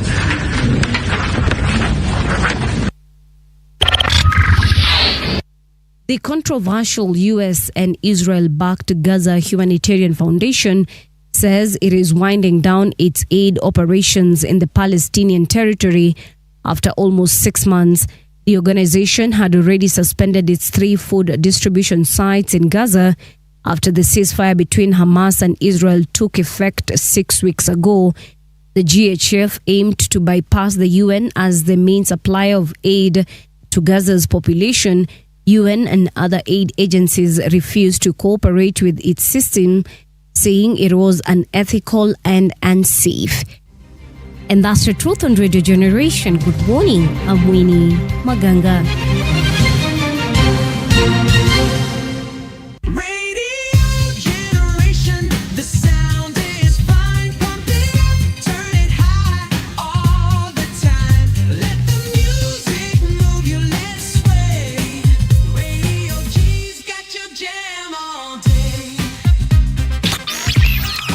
Radio Generation, the home of urban soul. The views and opinions expressed on this program are those of the guests and do not necessarily reflect the views of Radio Generation. Radio Generation assumes no responsibility or liability for the interviewee's views. This is Radio Generation. In the beginning, there was morning radio. But now there is Radio Generation's The People's Breakfast, curious and bold, getting facts from the shadows. That's what it is. Now, as the city wakes and secrets stir, a bright new voice shines. The People's Breakfast, your morning, your voice, your journey. Good morning. Good morning, my neighbor. Welcome to the home of hard truths and bold insights, Radio Generation.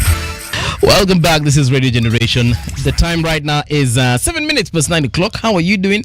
I hope you are having a good time wherever you are, and especially because of the conversations that we are having in this studio. So whether you're in your office, whether you're in your car driving to work or from work, whether you're heading to see a client, tunasema karibu. Itwa City ameingia na kelele. City, mambo? All right, we have some more guests in studio in this particular hour. But before I introduce them, let me just give a few shout-outs to several individuals here. We have Star Kenya Amesema, the doers, e.g. the plumbers, painters, etc. will never be billionaires, but they will earn a comfortable living. Sorry, then he goes on to say, I will train my child to be a thinker anytime, but then again, to each his own. AI will never achieve human level intelligence, that is consciousness, unless the full workings of the brain is discovered. Plus, consciousness is understood and defined. All right. Okay. Sawa. Amesema plumbers will never be billionaires. That person is not actually correct. You are assuming you're talking about an artisan who comes with a wrench and a box to come and fix your piping. What about somebody who actually has an organization that gives those services? Yes, exactly. Or innovates. Yes, and works in, for instance, if somebody is putting up a 20-story building and that is the person who's been given a contract to the plumbing, you will become rich. Yeah. And if you have a company that can do 3 of those at the same time, of course you're going to be rich. So long as it's not in Kenya, because they won't pay you. My take 2.0 anasema, no disrespect, but I'm tempted to conclude lawyers don't make good politicians, especially in leadership or governance positions. Maybe the profession by its nature instills a sense of activism in blood. That person has suffered in the hands of a lawyer, clearly. they do not have pleasant things to say about it. Hey. In this hour, we want to talk about by-elections, the budget versus the will of the people. And to help us have that conversation, we have the National Coordinator, Free Kenya Movement, Felix Wambua. Felix, welcome to Radio Generation. Asante. We also do have the Secretary General, Western Professionals Caucus, that is WEPROC, Newton Hamasi. Newton, karibu sana to Radio Generation. Asante sana. Let us first of all start with Mr. Wambua here. I hosted one of your members last week. He was one of the people who were stuck in Uganda. I don't want to call him an abductee, but he was stuck. And Free Kenya Movement, obviously, what is your purpose? What is the ideology behind Free Kenya Movement? I just want to interject here. Yeah. There's a pun here which is not intended. Free Kenya Movement. Yeah. So those Kenyans moved freely into Uganda. And then the free movement ceased. I thought I would just mention that. Please go on. Yeah, we thought it's going to be a free East Africa region. Thank you for having me. Yes. I'm Felix Wambua, the National Coordinator, Free Kenya Movement. Yes. And being here is a great opportunity to speak to Kenyans, to speak to you, because many are confused. Maybe they came to know about Free Kenya Movement after the incidents of it's not being stuck, but they were being held in Communicado. I was being very careful. Let's call it what it is. I was being careful with my words. It was an abduction. And, I still want to go to Uganda at one point. It was a crime against humanity that happened in the Ugandan soil. Yeah. We are a team of young people that are seeking to bring up alternative leadership. Okay. And it's a timely topic that we are going to be having today. Okay. Because most of our members, most of the young people, most of the marginalized groups, when it comes to seeking elective positions, they tend to be taking the back seats. Okay. But when it comes to going to the streets, they come in numbers. Yeah. So we want now to move from the streets now to the leadership positions. So Free Kenya Movement is a political party? It isn't a political party. Okay. It is a caucus. It's like an umbrella that brings together young people and people that are not in any political party, that is partyless. We want to encourage a third force that is going to be different from political parties, because there are many ways that have been given by our constitution on how you can vie, on how you can make it to the parliament, to the senate, or even to the county assembly through nomination by a party or by contesting in a party or even contesting as an independent candidate. So for us, we are backing up the independents. All right. Yeah. Thank you, Wambua. Thank you. Newton, WEPROC, what is WEPROC all about? Thank you very much for having me here. First of all, it's a very big pleasure sitting in a conversation with City Muga. I have to acknowledge that. Yep. Because for the last few years, I've really been following his interviews and his hosts. And I have to say, every time we have our kikao as gentlemen who are forward-thinking, we usually say, when you're invited with this man, you have to be prepared.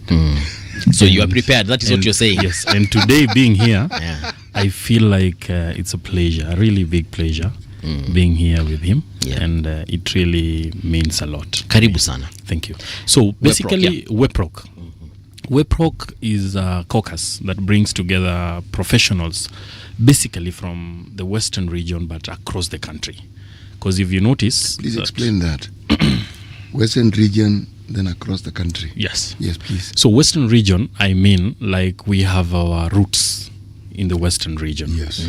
But we occupy different professional spaces across the country. That is in Mombasa, in Meru, in Kirinyaga, in Kisumu, Nakuru, and back also in Kakamega and Bungoma. So basically, it was a conversation to bring together mind-changing individuals, like people who have good vision for the country, but coming from, who have the roots from the Western region, so that we can come together and inspire the country through our own ways as a caucus, but as well also inspire the people from the Western region, so that we can bring in the expansive view of a country from our own angle as the Western professionals. So who qualifies as a profession in WEPROC? So who qualifies as a profession in WEPROC is an individual who has probably has a gift or has a profession, is a specific profession in a particular field. You're a doctor, you're an accountant, you've gone past your Form 4 level.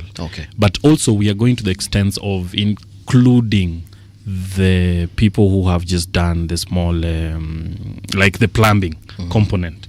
Because you see, these are professional in their own space.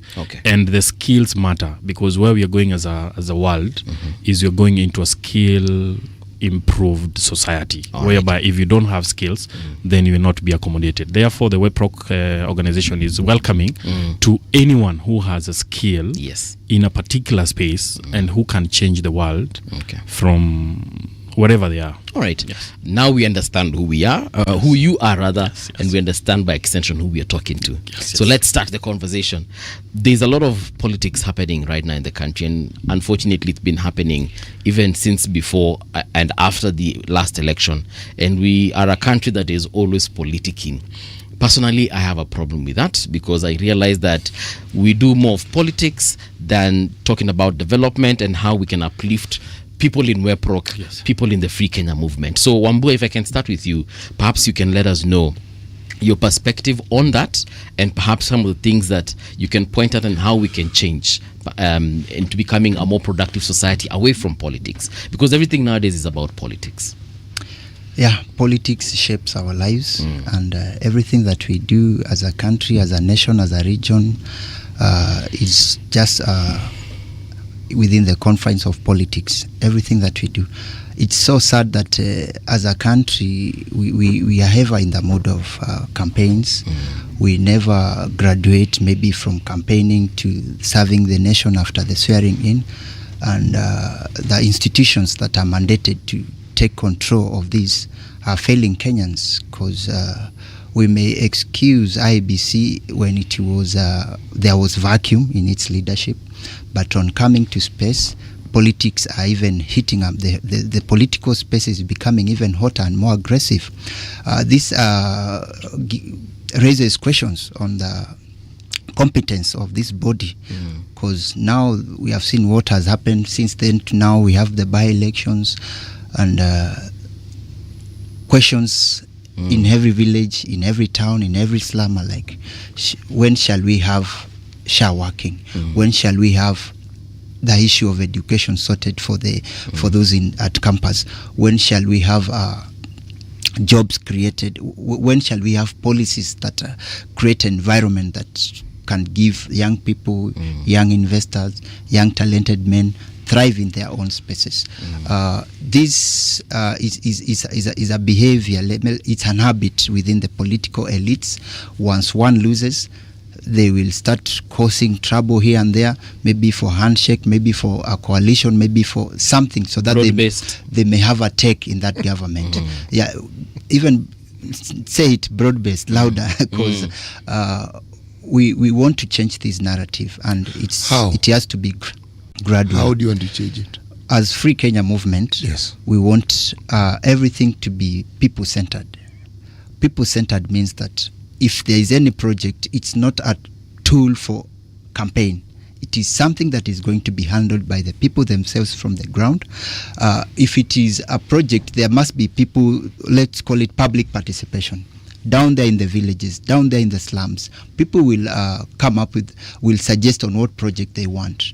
And the very people will have their own committees down there who can assess on what amounts. You know, I'm going to interrupt you, and for a very good Thank reason. you. Okay. I have followed what you people say, okay, but more importantly, what you do. Sure. And your thinking is right. Your heart is in the right place. Sure. Do you know that old men like myself talk? We lead political parties, but the people who energize our parties are you people. I agree with you.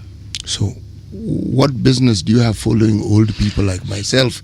What business do you have repeating the things that old people like myself who are in politics say all the time, and they've been saying it since independence, and you can see the result of it. And then, you know, Sidi, there are just a few of you, people of your caliber, that have your thinking. Most of those old men are not as wise as you are. You, my friend, let me speak in Kiswahili. Unanipaka siari. You want to move me from the trajectory of what I'm saying. There's something I'm saying here. You see, it is an honor and an opportunity when we have people who are youthful, sure, and who are engaged in change. It is an honor because you clearly want to see something different, but it won't happen because when you speak, it tells me how you think. And you cannot think like us. You cannot follow the scripts that we follow because those are the scripts that have landed us where we are now. And those scripts don't bring about change. They do not. There is something that needs to be understood about a constitution like ours and the very advent of the rights that are enshrined in the Constitution. It is one word: accountability. Sure. You, the energizer of these processes, are the best place to bring about accountability, but it can't start unless you have it within your own organizations and you have it so that it's something that people see you practicing. Why am I saying this? Right now, these by-elections that we have, the people we find in those crowds are young. Very young. The goons for hire are young. Are young. Everything about an election has to do with people who are youthful. Now, that's your constituency. Now tell me, how are you going to change this constituency? That is what is hailing us as young people, because as you have great thoughts, when you try to dispense them to your peers, for them they are after the short-term benefits. They are not seeing the greater picture that you're trying to paint for them. You must get them to see it. You know why? It's not as though they can't see it. Sure. We have polluted those waters so much so that people even believe you can't bring about change, and yet you can. We can. But it has to be gradual. I'm interested in Newton's point of view on that particular issue. No, basically, let me just take you back to where you started. Politicking is not bad. I'm so proud of Kenya because in Kenya we politic. Any nation that does not politic, things go bad. But every country that politic every day, it's a country that is very progressive. I'll give you an example. What happened in Tanzania, a neighboring country, the other day, is so shocking to the world, even to the Tanzanian people. And yet, to us Kenya, that is just a drop. Because you have been very progressive. And you see, when you're progressive and you politic, you enhance your systems to a level where, as a country, you don't just do things because they're being done. You do them with an objective that you want to achieve. The progress we are in is maybe without harming their image. Tanzania is where we were in 1963, probably.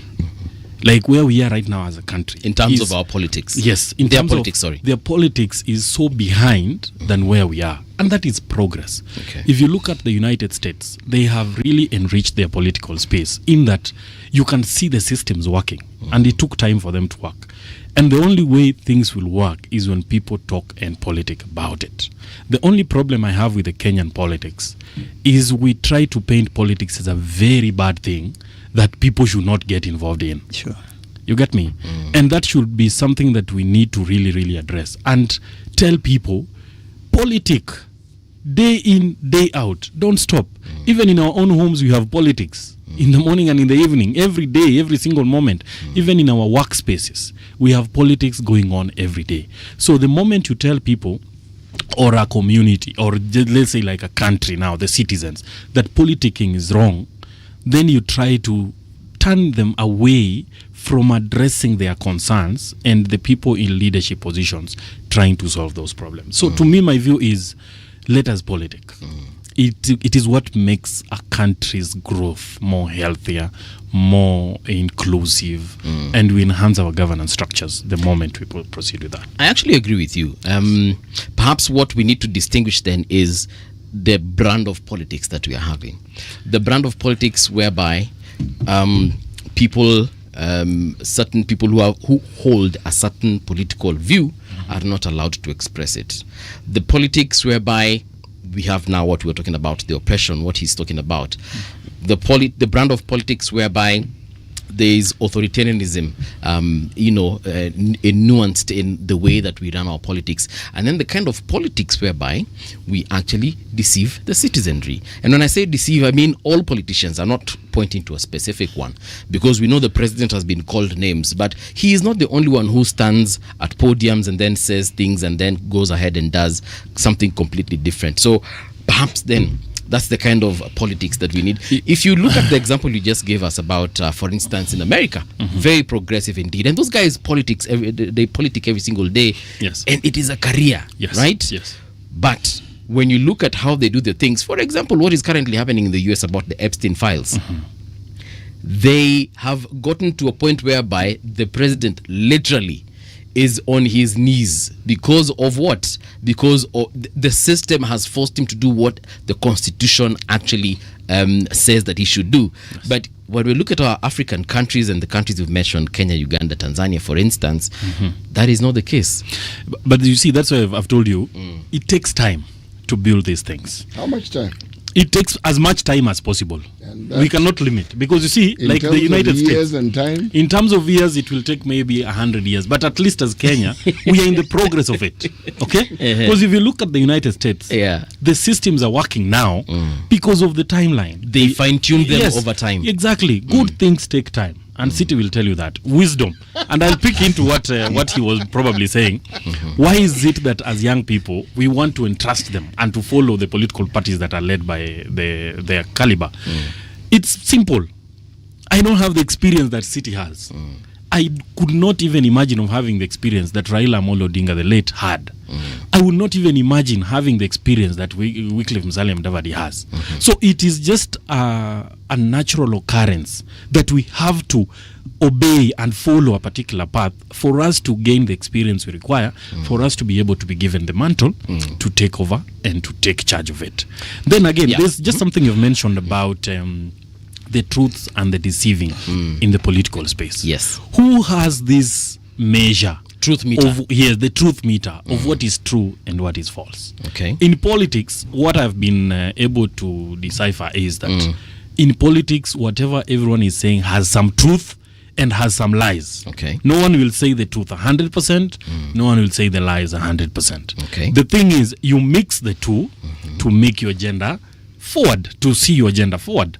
But come again, you do what? The truth? You mix the truth. Okay. Because you see, what you do is you will put some truths. And that is the game of politics. Yep. Because politics is just playing around with people's minds. Actually, but no, it isn't. It is. I want him to finish his definition. It is. Okay, he has stopped me from No. And then from short-circuiting you. So please continue. No, it's okay. I want you to finish your definition. You see, a politician has two objectives. One is, first of all, his selfish interest to be elected or to be in a position of power. That is every politician's thoughts and ideas. Okay, or wish to achieve. Two, this politician has to satisfy the needs of his people. So he has to balance between the two needs. His personal needs and the needs of the people that he's going to represent. So these people, most of them, if you study about the political psychology of people who go and vote and people who participate in this politics, you realize that they are aligned to some particular ideology. Example, the Kenyan politics is completely tribal. Before everybody thinks about anything of development, they will think of huyu jamaa anatoka wapi. Is he from my own ethnicity? That is what informs their decision. So even if you go and tell them whatever you're telling them, first of all, you have to define where you're coming from. And if they agree with your thoughts of where you're coming from, then the other bit will be now you to play around with the thoughts because it is politics. All right. Yes. Pause on that particular note. Wambua. Thank you. When my brother Newton talks of years to come, that's when we shall be maybe where US is. To be, I want to allude to the children of Israel. From Egypt to Canaan, taking 40 years. Yet today, either by road, by air, by sea, cannot take even a week. But it was symbolic. It was symbolic. I just want to bring you to your point. There's a reason why God let them wander in that wilderness. The things that are happening today, it's just confusion within ourselves. As City had tried to show me. CD is a compact disc. Sorry for that. I apologize, sir. We know what is right. We know what needs to be done. But we are not doing it as a people. When you hear our president trying to say that he wants to make Kenya another Singapore, some years back we were at the same level of development, but what went wrong on our side, what punctured our vehicle that was taking us to our destiny, to the future that we wanted, to the future that our forefathers had foreseen when they went to the bush to fight for the independence. We are becoming more of copying others than trying to like come up with our own ways, our original, our something unique that we want us to let us write our manuscript to where we want to be tomorrow. So we forget about Singapore and Malaysia and China. We just focus. Correct. Because if we are to look at Singapore in terms of natural wealth and Kenya, we are far much ahead. Just that manpower, the human labor, cannot be trusted with some of these things that we want to achieve. That's why even now, as I get back to our theme for today, our elections are even becoming so expensive because we don't trust even our own companies. These things should be printed at River or down there, but we do not trust our own. Why? We missed a mark somewhere.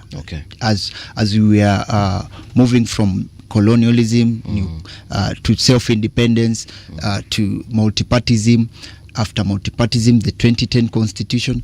After the what has been transpiring in between? Mistrust is every day. We have been coming up with a contested election, post-election violence. How does that come to end, or how is it resolved?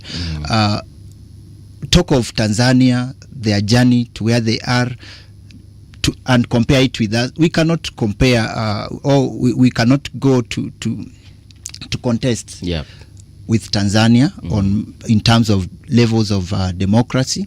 Their space is just now. They are just trying to wake up.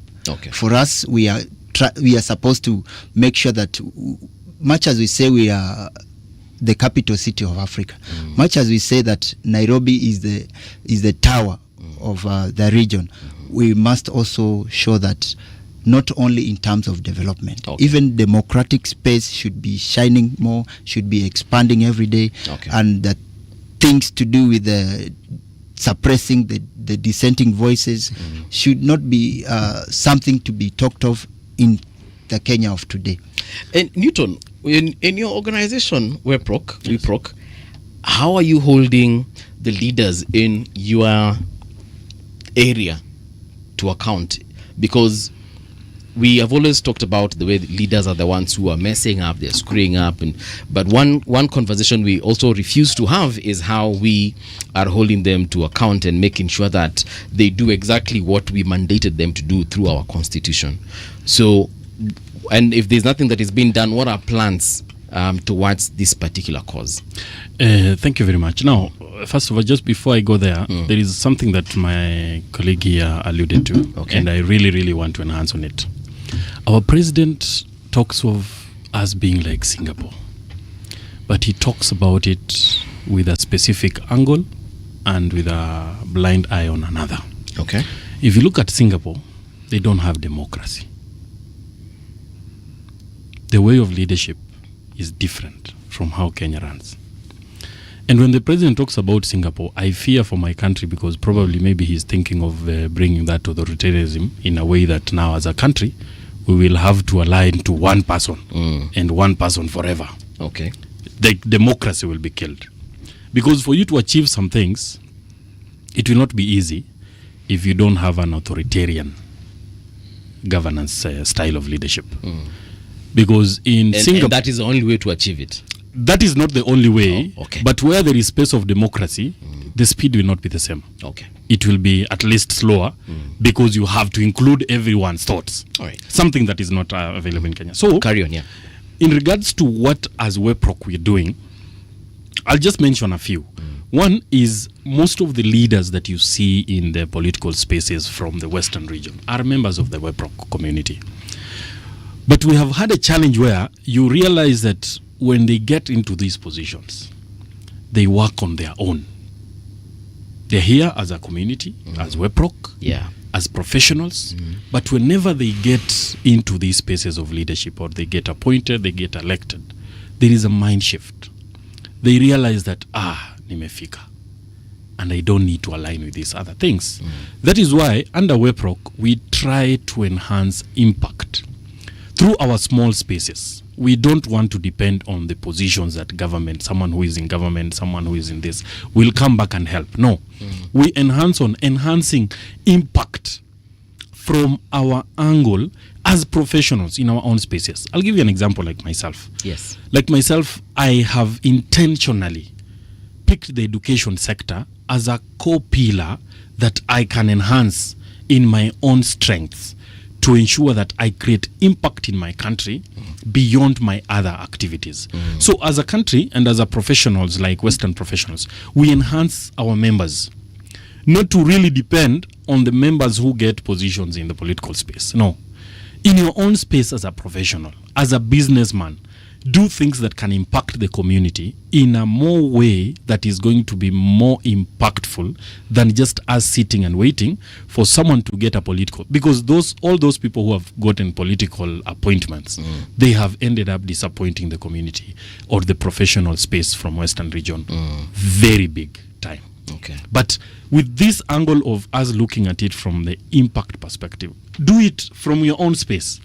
What can you achieve as a professional to be able to impact the space that you're in rather than waiting for the political space? Because if we change the mindset of not depending on people who get into political space to come and help us, because that is where the challenge is. I get elected as a member of parliament. My constituents want me to come and save their problems, solve all their problems, which should not be the case. We should send in a member of parliament or a president, or even, yes, they come from maybe the Western Professionals Caucus, but as they are going there, let us remove the mindset of they are going there to come and save our problems or solve our problems or address our challenges 100%. They will not, because they'll go there, they have the national interest in on their agenda. Therefore, bringing this interest or solving your problems as maybe the people of Western or the people from Central Kenya, is not going to happen. That is why you realize that most people who get elected, they don't get re-elected.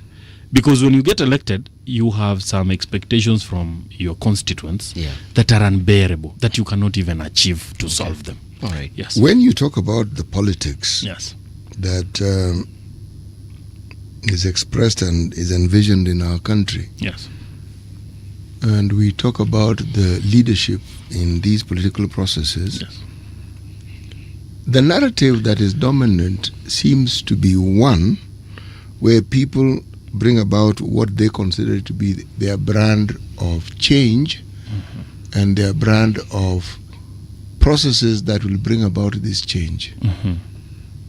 Now, let me ask the question. In the conversations that the two of you have, where do you place the process of getting people to understand with enormous clarity the power of the Constitution that the Constitution gives them, how that power can be exercised, and how that power can collectively be used to actually ensure that the resources of the nation, that is Kenya, is divided equitably for them? One. Two, that when it is divided, it is actually utilized for the purposes that it was intended. Three, that the purposes are, as you people have alluded to, people driven, where it is the people who have told you what it is that they wanted, so it is applied to those purposes. How much time, how much energy do you allocate to getting people to understand this? I ask this question for a simple reason. If they understand it, then it will be easy for them to determine whom they should elect. Sure.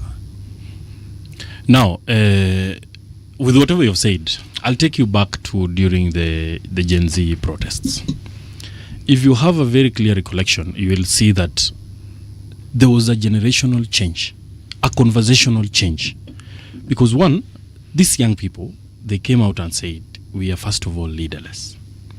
Because what was driving them was this document called the Constitution of Kenya. They came forth and said, look, this is what we are, this is our defender. This is the document that we are relying on. Two, they said we are leaderless. Because the Kenyan politics is so selfish. That's why I said people think of themselves first before they think of the people. And therefore, when the people came and went to the streets, they had one agenda. Look, we don't have a leader. And it is not about one person. It is not about what our leader says. It is about what we want. And you can see the impact that had. We pushed, they pushed until that finance bill was set aside. That is a form of participatory politics that the Kenyan generation is slowly but quickly adjusting into it. And I'm telling you this, in the near future, which is just like 2027 and even the by-elections that are coming up, City, the decisions Kenyans are going to make are not the decisions that anyone expects. A very good example. What you're saying is aspirational, really, but it has a lot of truth to it. The Gen Zs did not invent change, neither are they doing something that hasn't been done before. Yes. Mao, the people who were in the forest were not old men, they were young people. Very true. The second liberation that you spoke of that gave birth to this constitution was done by young men. It was young people. Yes. They were not old people. Right. And it was at a time when we were a single party state. Believe me, it is nothing that these Gen Zs have seen. The law was on the side of the executive. You could disappear and that would be it. Nobody would ever be taken. Yes, nobody would ever be taken to court. There was no NGO that is going to, nothing. That was it. You could be detained. The law allowed for some of those things. Yes. But yet, they stuck their necks and said, we understand, but this is the position we are going to take. The Gen Zs have built on something that others had also built on what others before them had built. Yes. This is collective. Now, the word collective is what defines politics. Yes. If it isn't collective, and if it isn't a decision that arrives at that equitable distribution of resources. You see, the politics that we see is a politics that is practiced when there is conflict or when there's a war. Sure. Because now you're talking about division of power, you talk about authority, you talk about influence. So we have brought in politics that only happens when, say, there's a world war or something. Because then who do you side with when you're this? Because everything you've said defines our politics in the way that I've said it. It is assumed that because we have counties, we are doing... No, we actually not. The Constitution demands it, but if you look at our parliament and the executive, they keep peeling back the gains that the Constitution sought to bring about. The county system is a system of government. It wasn't intended to be some small child who is always waiting for their father to give them some goodies for them to run. They are a government. They were supposed to actually be the pillars on which this economy is based. But in the absence of understanding who fits that role, we elect people who by their very presence, the majority, not all, tell you that they're incompetent to even run the county. They're completely incompetent. And then you go to parliament, the most educated parliament we've had since independence. I feel we made a mistake when we made it a budget-making parliament. Yeah. Because with our politics of influence and power, suddenly they knew that everybody has to come to them. Yes. So it's like they are an executive in and of themselves, and yet their role, according to the Constitution, is not that. Now, my question to you had been, when you see this and you have a caucus, yes, what is it that you people are discussing that is different from what we already see? And how is it that we know that you're going to bring about the change? Because everything I'm hearing, there will be no change. You will speak the way we speak, and then you'll elect the same old thugs and crooks and ne'er-do-wells and incompetents. That's what we will do. You know, City. I wanted to come in. Sorry, my brother Nathan. Okay. You know, the funny thing is that all these organized groups, they end up being like compromised, because we are out here as Free Kenya movement to speak on the rights of people according to the Constitution. My brother from Weprok, they have good ideas. Their objectives are very clear, but at the end of the day, they have to mention Mudavadi somewhere. They have to mention one of their key people in that community. And those are the people that are contaminating our ideas. Because as much as we are disintegrated groups, different factions, we have different ideas.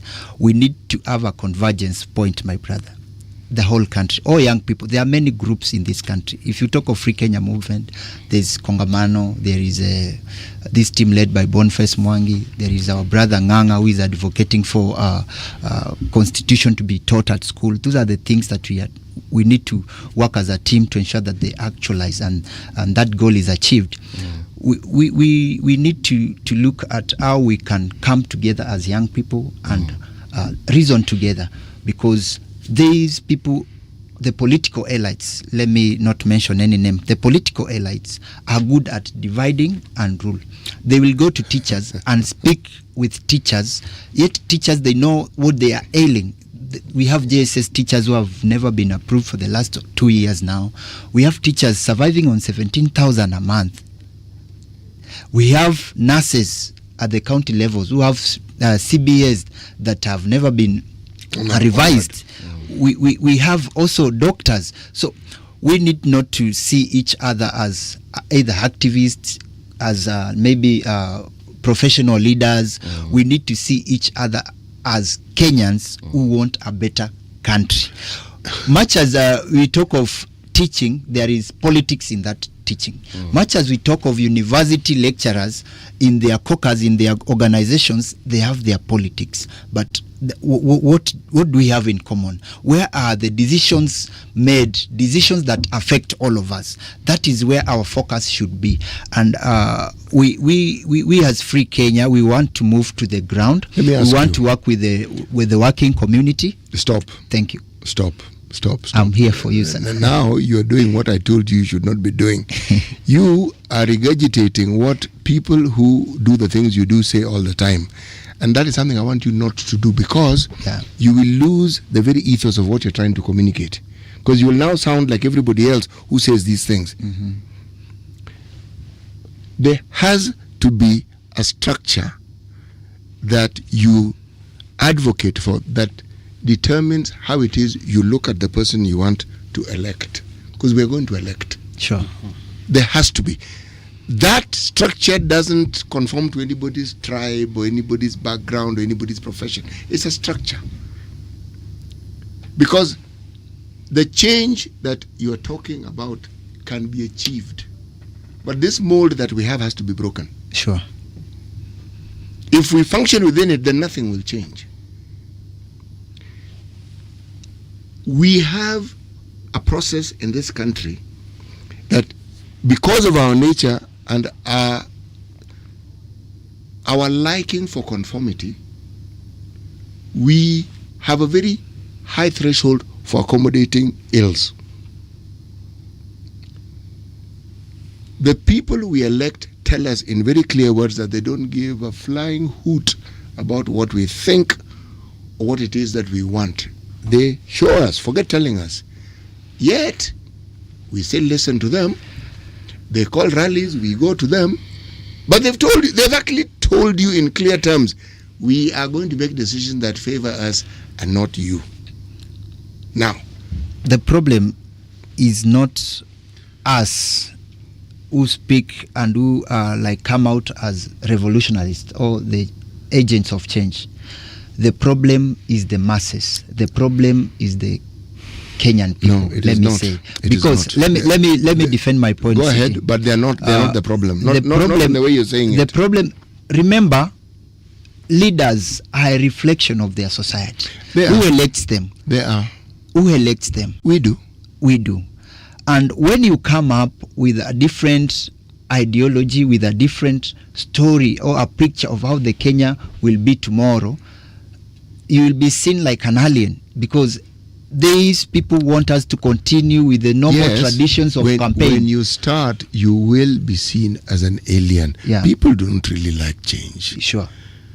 Change bothers people. When you seem serious enough and you are advocating for change that you practice, you disturb people. Sure. People like the status quo. Sure. We like to go to church on Sunday so that we can be seen in the mosque on Friday that we are law-abiding religious people, and then we steal the hell out of everything that we see in the country. Same people. I'm simply saying this. It is not what we say. It is the mindset that we change. That doesn't happen overnight. Look, people always give Michuki as an example. All right? The reason why the Michuki rules worked, and to understand it, you need to understand the person who took over after him, why it didn't work.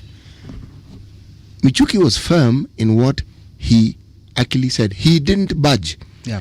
He was threatened by the Matatu associations, Yeah. but you know why it worked? The people supported him. They said, we will walk. It is okay. Yes. I am simply saying that we talk a little too much, all of us. Sure. Us, we talk for a living. So us, we can talk. Okay? Now, there has to be an example that people follow. Boniface Mwangi, in my opinion, is someone who has over time proven, I'm giving it as an example, who stands for something, and he has suffered for it. Okay? Yeah. But this grouping of you youthful people don't seem to give Boniface Mwangi very much airtime, do you? But Boniface Mwangi is a good friend of Free Kenya movement, and we are working together. For your information, since the abduction of Bob and Oyo, we have been coordinating things until the day now we came to find them and got news that former president, the fourth president of the Republic of Kenya, had a hand in it. Some of these guys, you know, they are big in quotes and their communications are sometimes imaginary. What I can say today is that Kenyan people are good at defending. They came out in numbers to defend the young people who were butchered and brutally murdered on the streets, the Gen Zs. They came out when Boniface Mwangi was abducted in Tanzania, tortured, and his rights violated. They also came out in numbers to fight for Bob and Oyo. But these people, these very people, are not keen or not agendas, on what vision Boniface Mwangi has for this country. They do not care about why was Bob abducted or even targeted in 2024 when he was abducted at Mulolongo during the Gen Z protest. Those are the things that we stand for. There is always a price for everything, and as a free Kenya, we have been targeted several times. Our leaders have been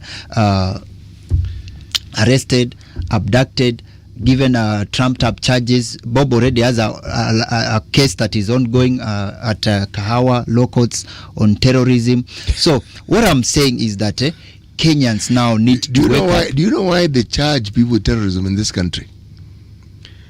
You see, if you just charge them with disturbing the peace, you probably have to let them go that same day. Sure. Terrorism allows them to hold them for a much, much longer period. And it's like what, as I allude to Museveni, cools you down. It is like keeping you in the fridge. It cools your heels. You don't move. You know, Museveni is a completely different kettle of fish. This man did not get into power through an election. Yes. Sure. Please understand that. Sure. And the problems that Uganda had perennially over time are not problems we've experienced. Sure. So I tend to be a little less judgmental about him. Same with Brother Kagame on the other side, because their experiences and what led to where they are is different. Let's talk something practical about Kenya and this Singapore story, okay? Yeah. I'd rather leave Singapore out and talk about Iceland. To get to that Singapore story, we need an Iceland story. Why? Iceland is a small country of something like 350,000 people. All right. The one thing they have in common with us is they have geothermal power. And they've exploited it. Us, we've hardly touched 10%. Because it is cheap energy, it's good alternative energy, industry have gone to Iceland to set up because of their cheap power. And because of that, they are thriving. We have geothermal power. We have it in abundance. If one was talking about moving in that direction, you would exploit this particular power that we have, because we can, and we've seen we can.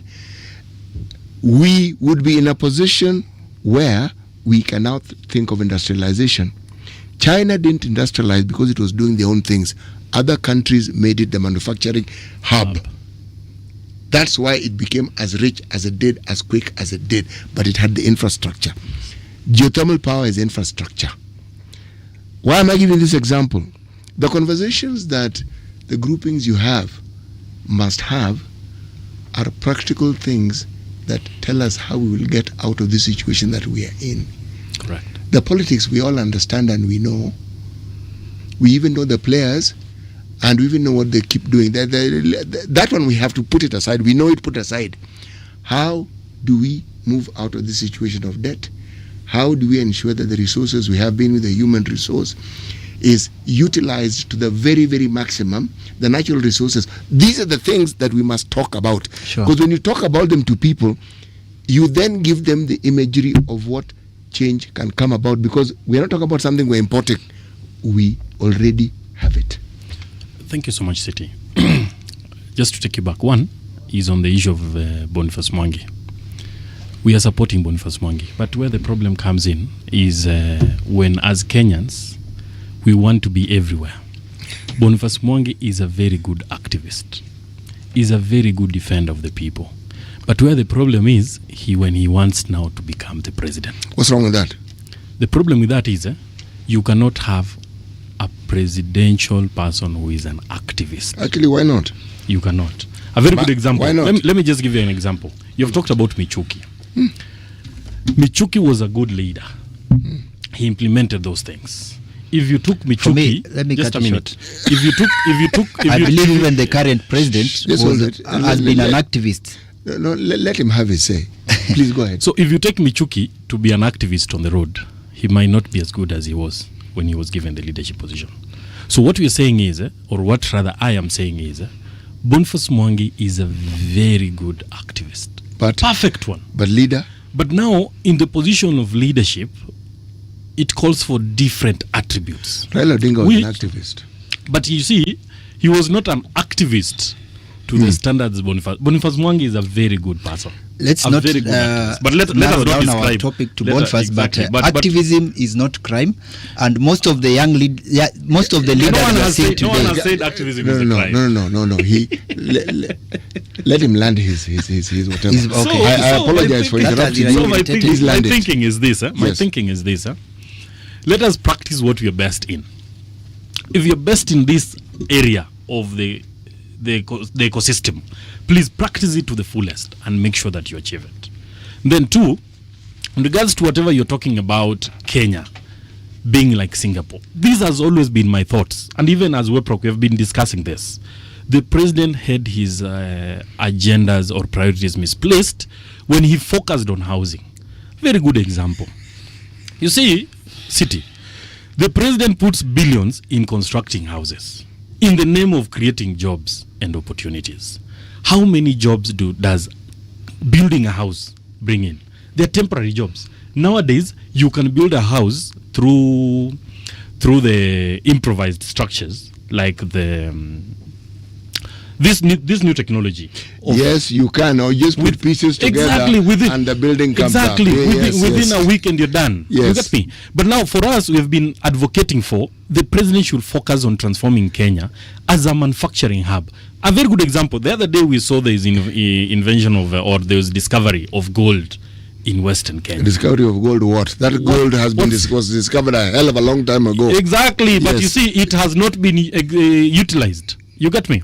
So what we should do as a country is focus on such areas where we have programs and projects that create attraction from outside. Housing does not attract investment from people who have the money outside there. What framework do you people have to the very thing you're saying? Yes. We have resources. It requires a framework within which I think, these things can now benefit the citizenry. What Newton is saying is right on his space. To be a leader, it doesn't matter what space or profession you align with. When you bring a group of people together to advocate for something, you are an activist. I remember back in 2007, I was still young at school, and I followed the politics of this country. President Ruto himself was also an activist, because he could bring together farmers to fight for the price of maize. So activism is anyone who has that ability to bring people together to advocate for a common good, for something that is going to be beneficial. We agree, gentlemen, but you need to do a little homework. Yeah, you need to come back with a framework to tell us exactly how we are going to bring about these changes you speak of, and how the citizenry will benefit. The change will come if now the professionals that we have, for example, for us, Free Kenya, we are not working alone. Yeah. You know, when we want to know how the economy of this country is going to be, we have been consulting the Safina party leader. He's good at that, and he tells us that if this country was strict adherence to the constitution, where we have very well stipulated laws on how our debts should be managed. So we are not just blind telling people let's use this road. No, for a better Kenya, we must ensure that all these groups, all these parties, all these individuals have a convergence point at one day, whereby we will come with our manifesto that is collective. Let me tell you what we're going to do. Yeah. And we're out of time, guys. We're going to invite you guys back. Thank you. So that we have 2 hours to discuss this. Yes. Thank you very much, Newton. Thank you very much, Wambua, for this conversation. Like we've said, tafadhali, Johnny Tena. And this time around, I think we need a longer period. Probably some 2 hours to have this conversation. But right now, though, we want to take that very long break until tomorrow morning, 6 a.m., where the People's Breakfast shall be back again. But for now, tunasema kuna retro box inakuja in the next couple of minutes. Do stand by, because Lady Mathai has got this great array of music. And don't forget, this coming weekend, we are all heading to Two Rivers Mall for the Somali Cultural Festival. But until that time, tuonane kesho asubuhi na mapema.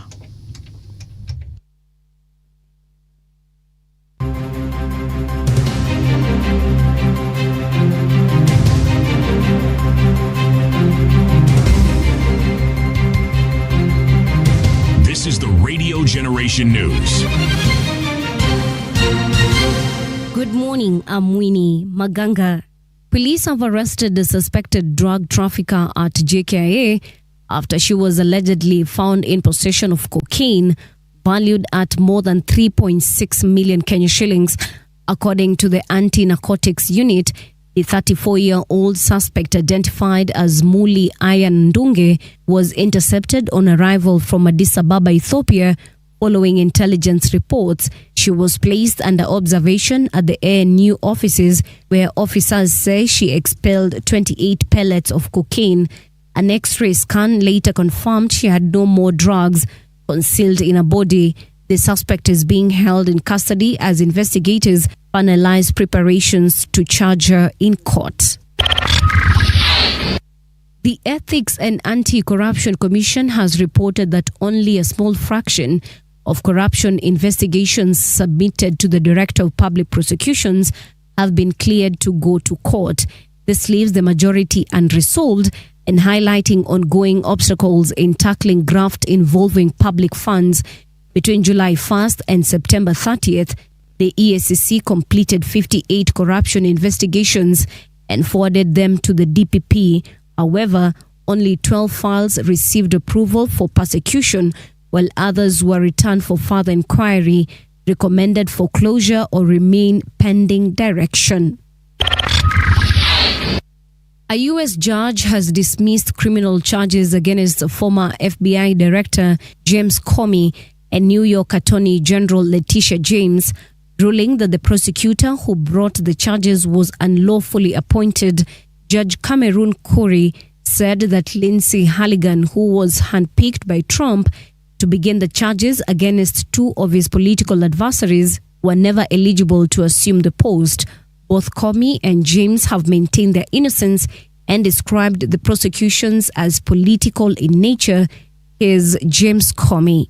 I'm grateful that the court ended the case against me, which was a prosecution based on malevolence and incompetence, and a reflection of what the Department of Justice has become under Donald Trump, which is heartbreaking. But I was also inspired by the example of the career people who refused to be part of this travesty.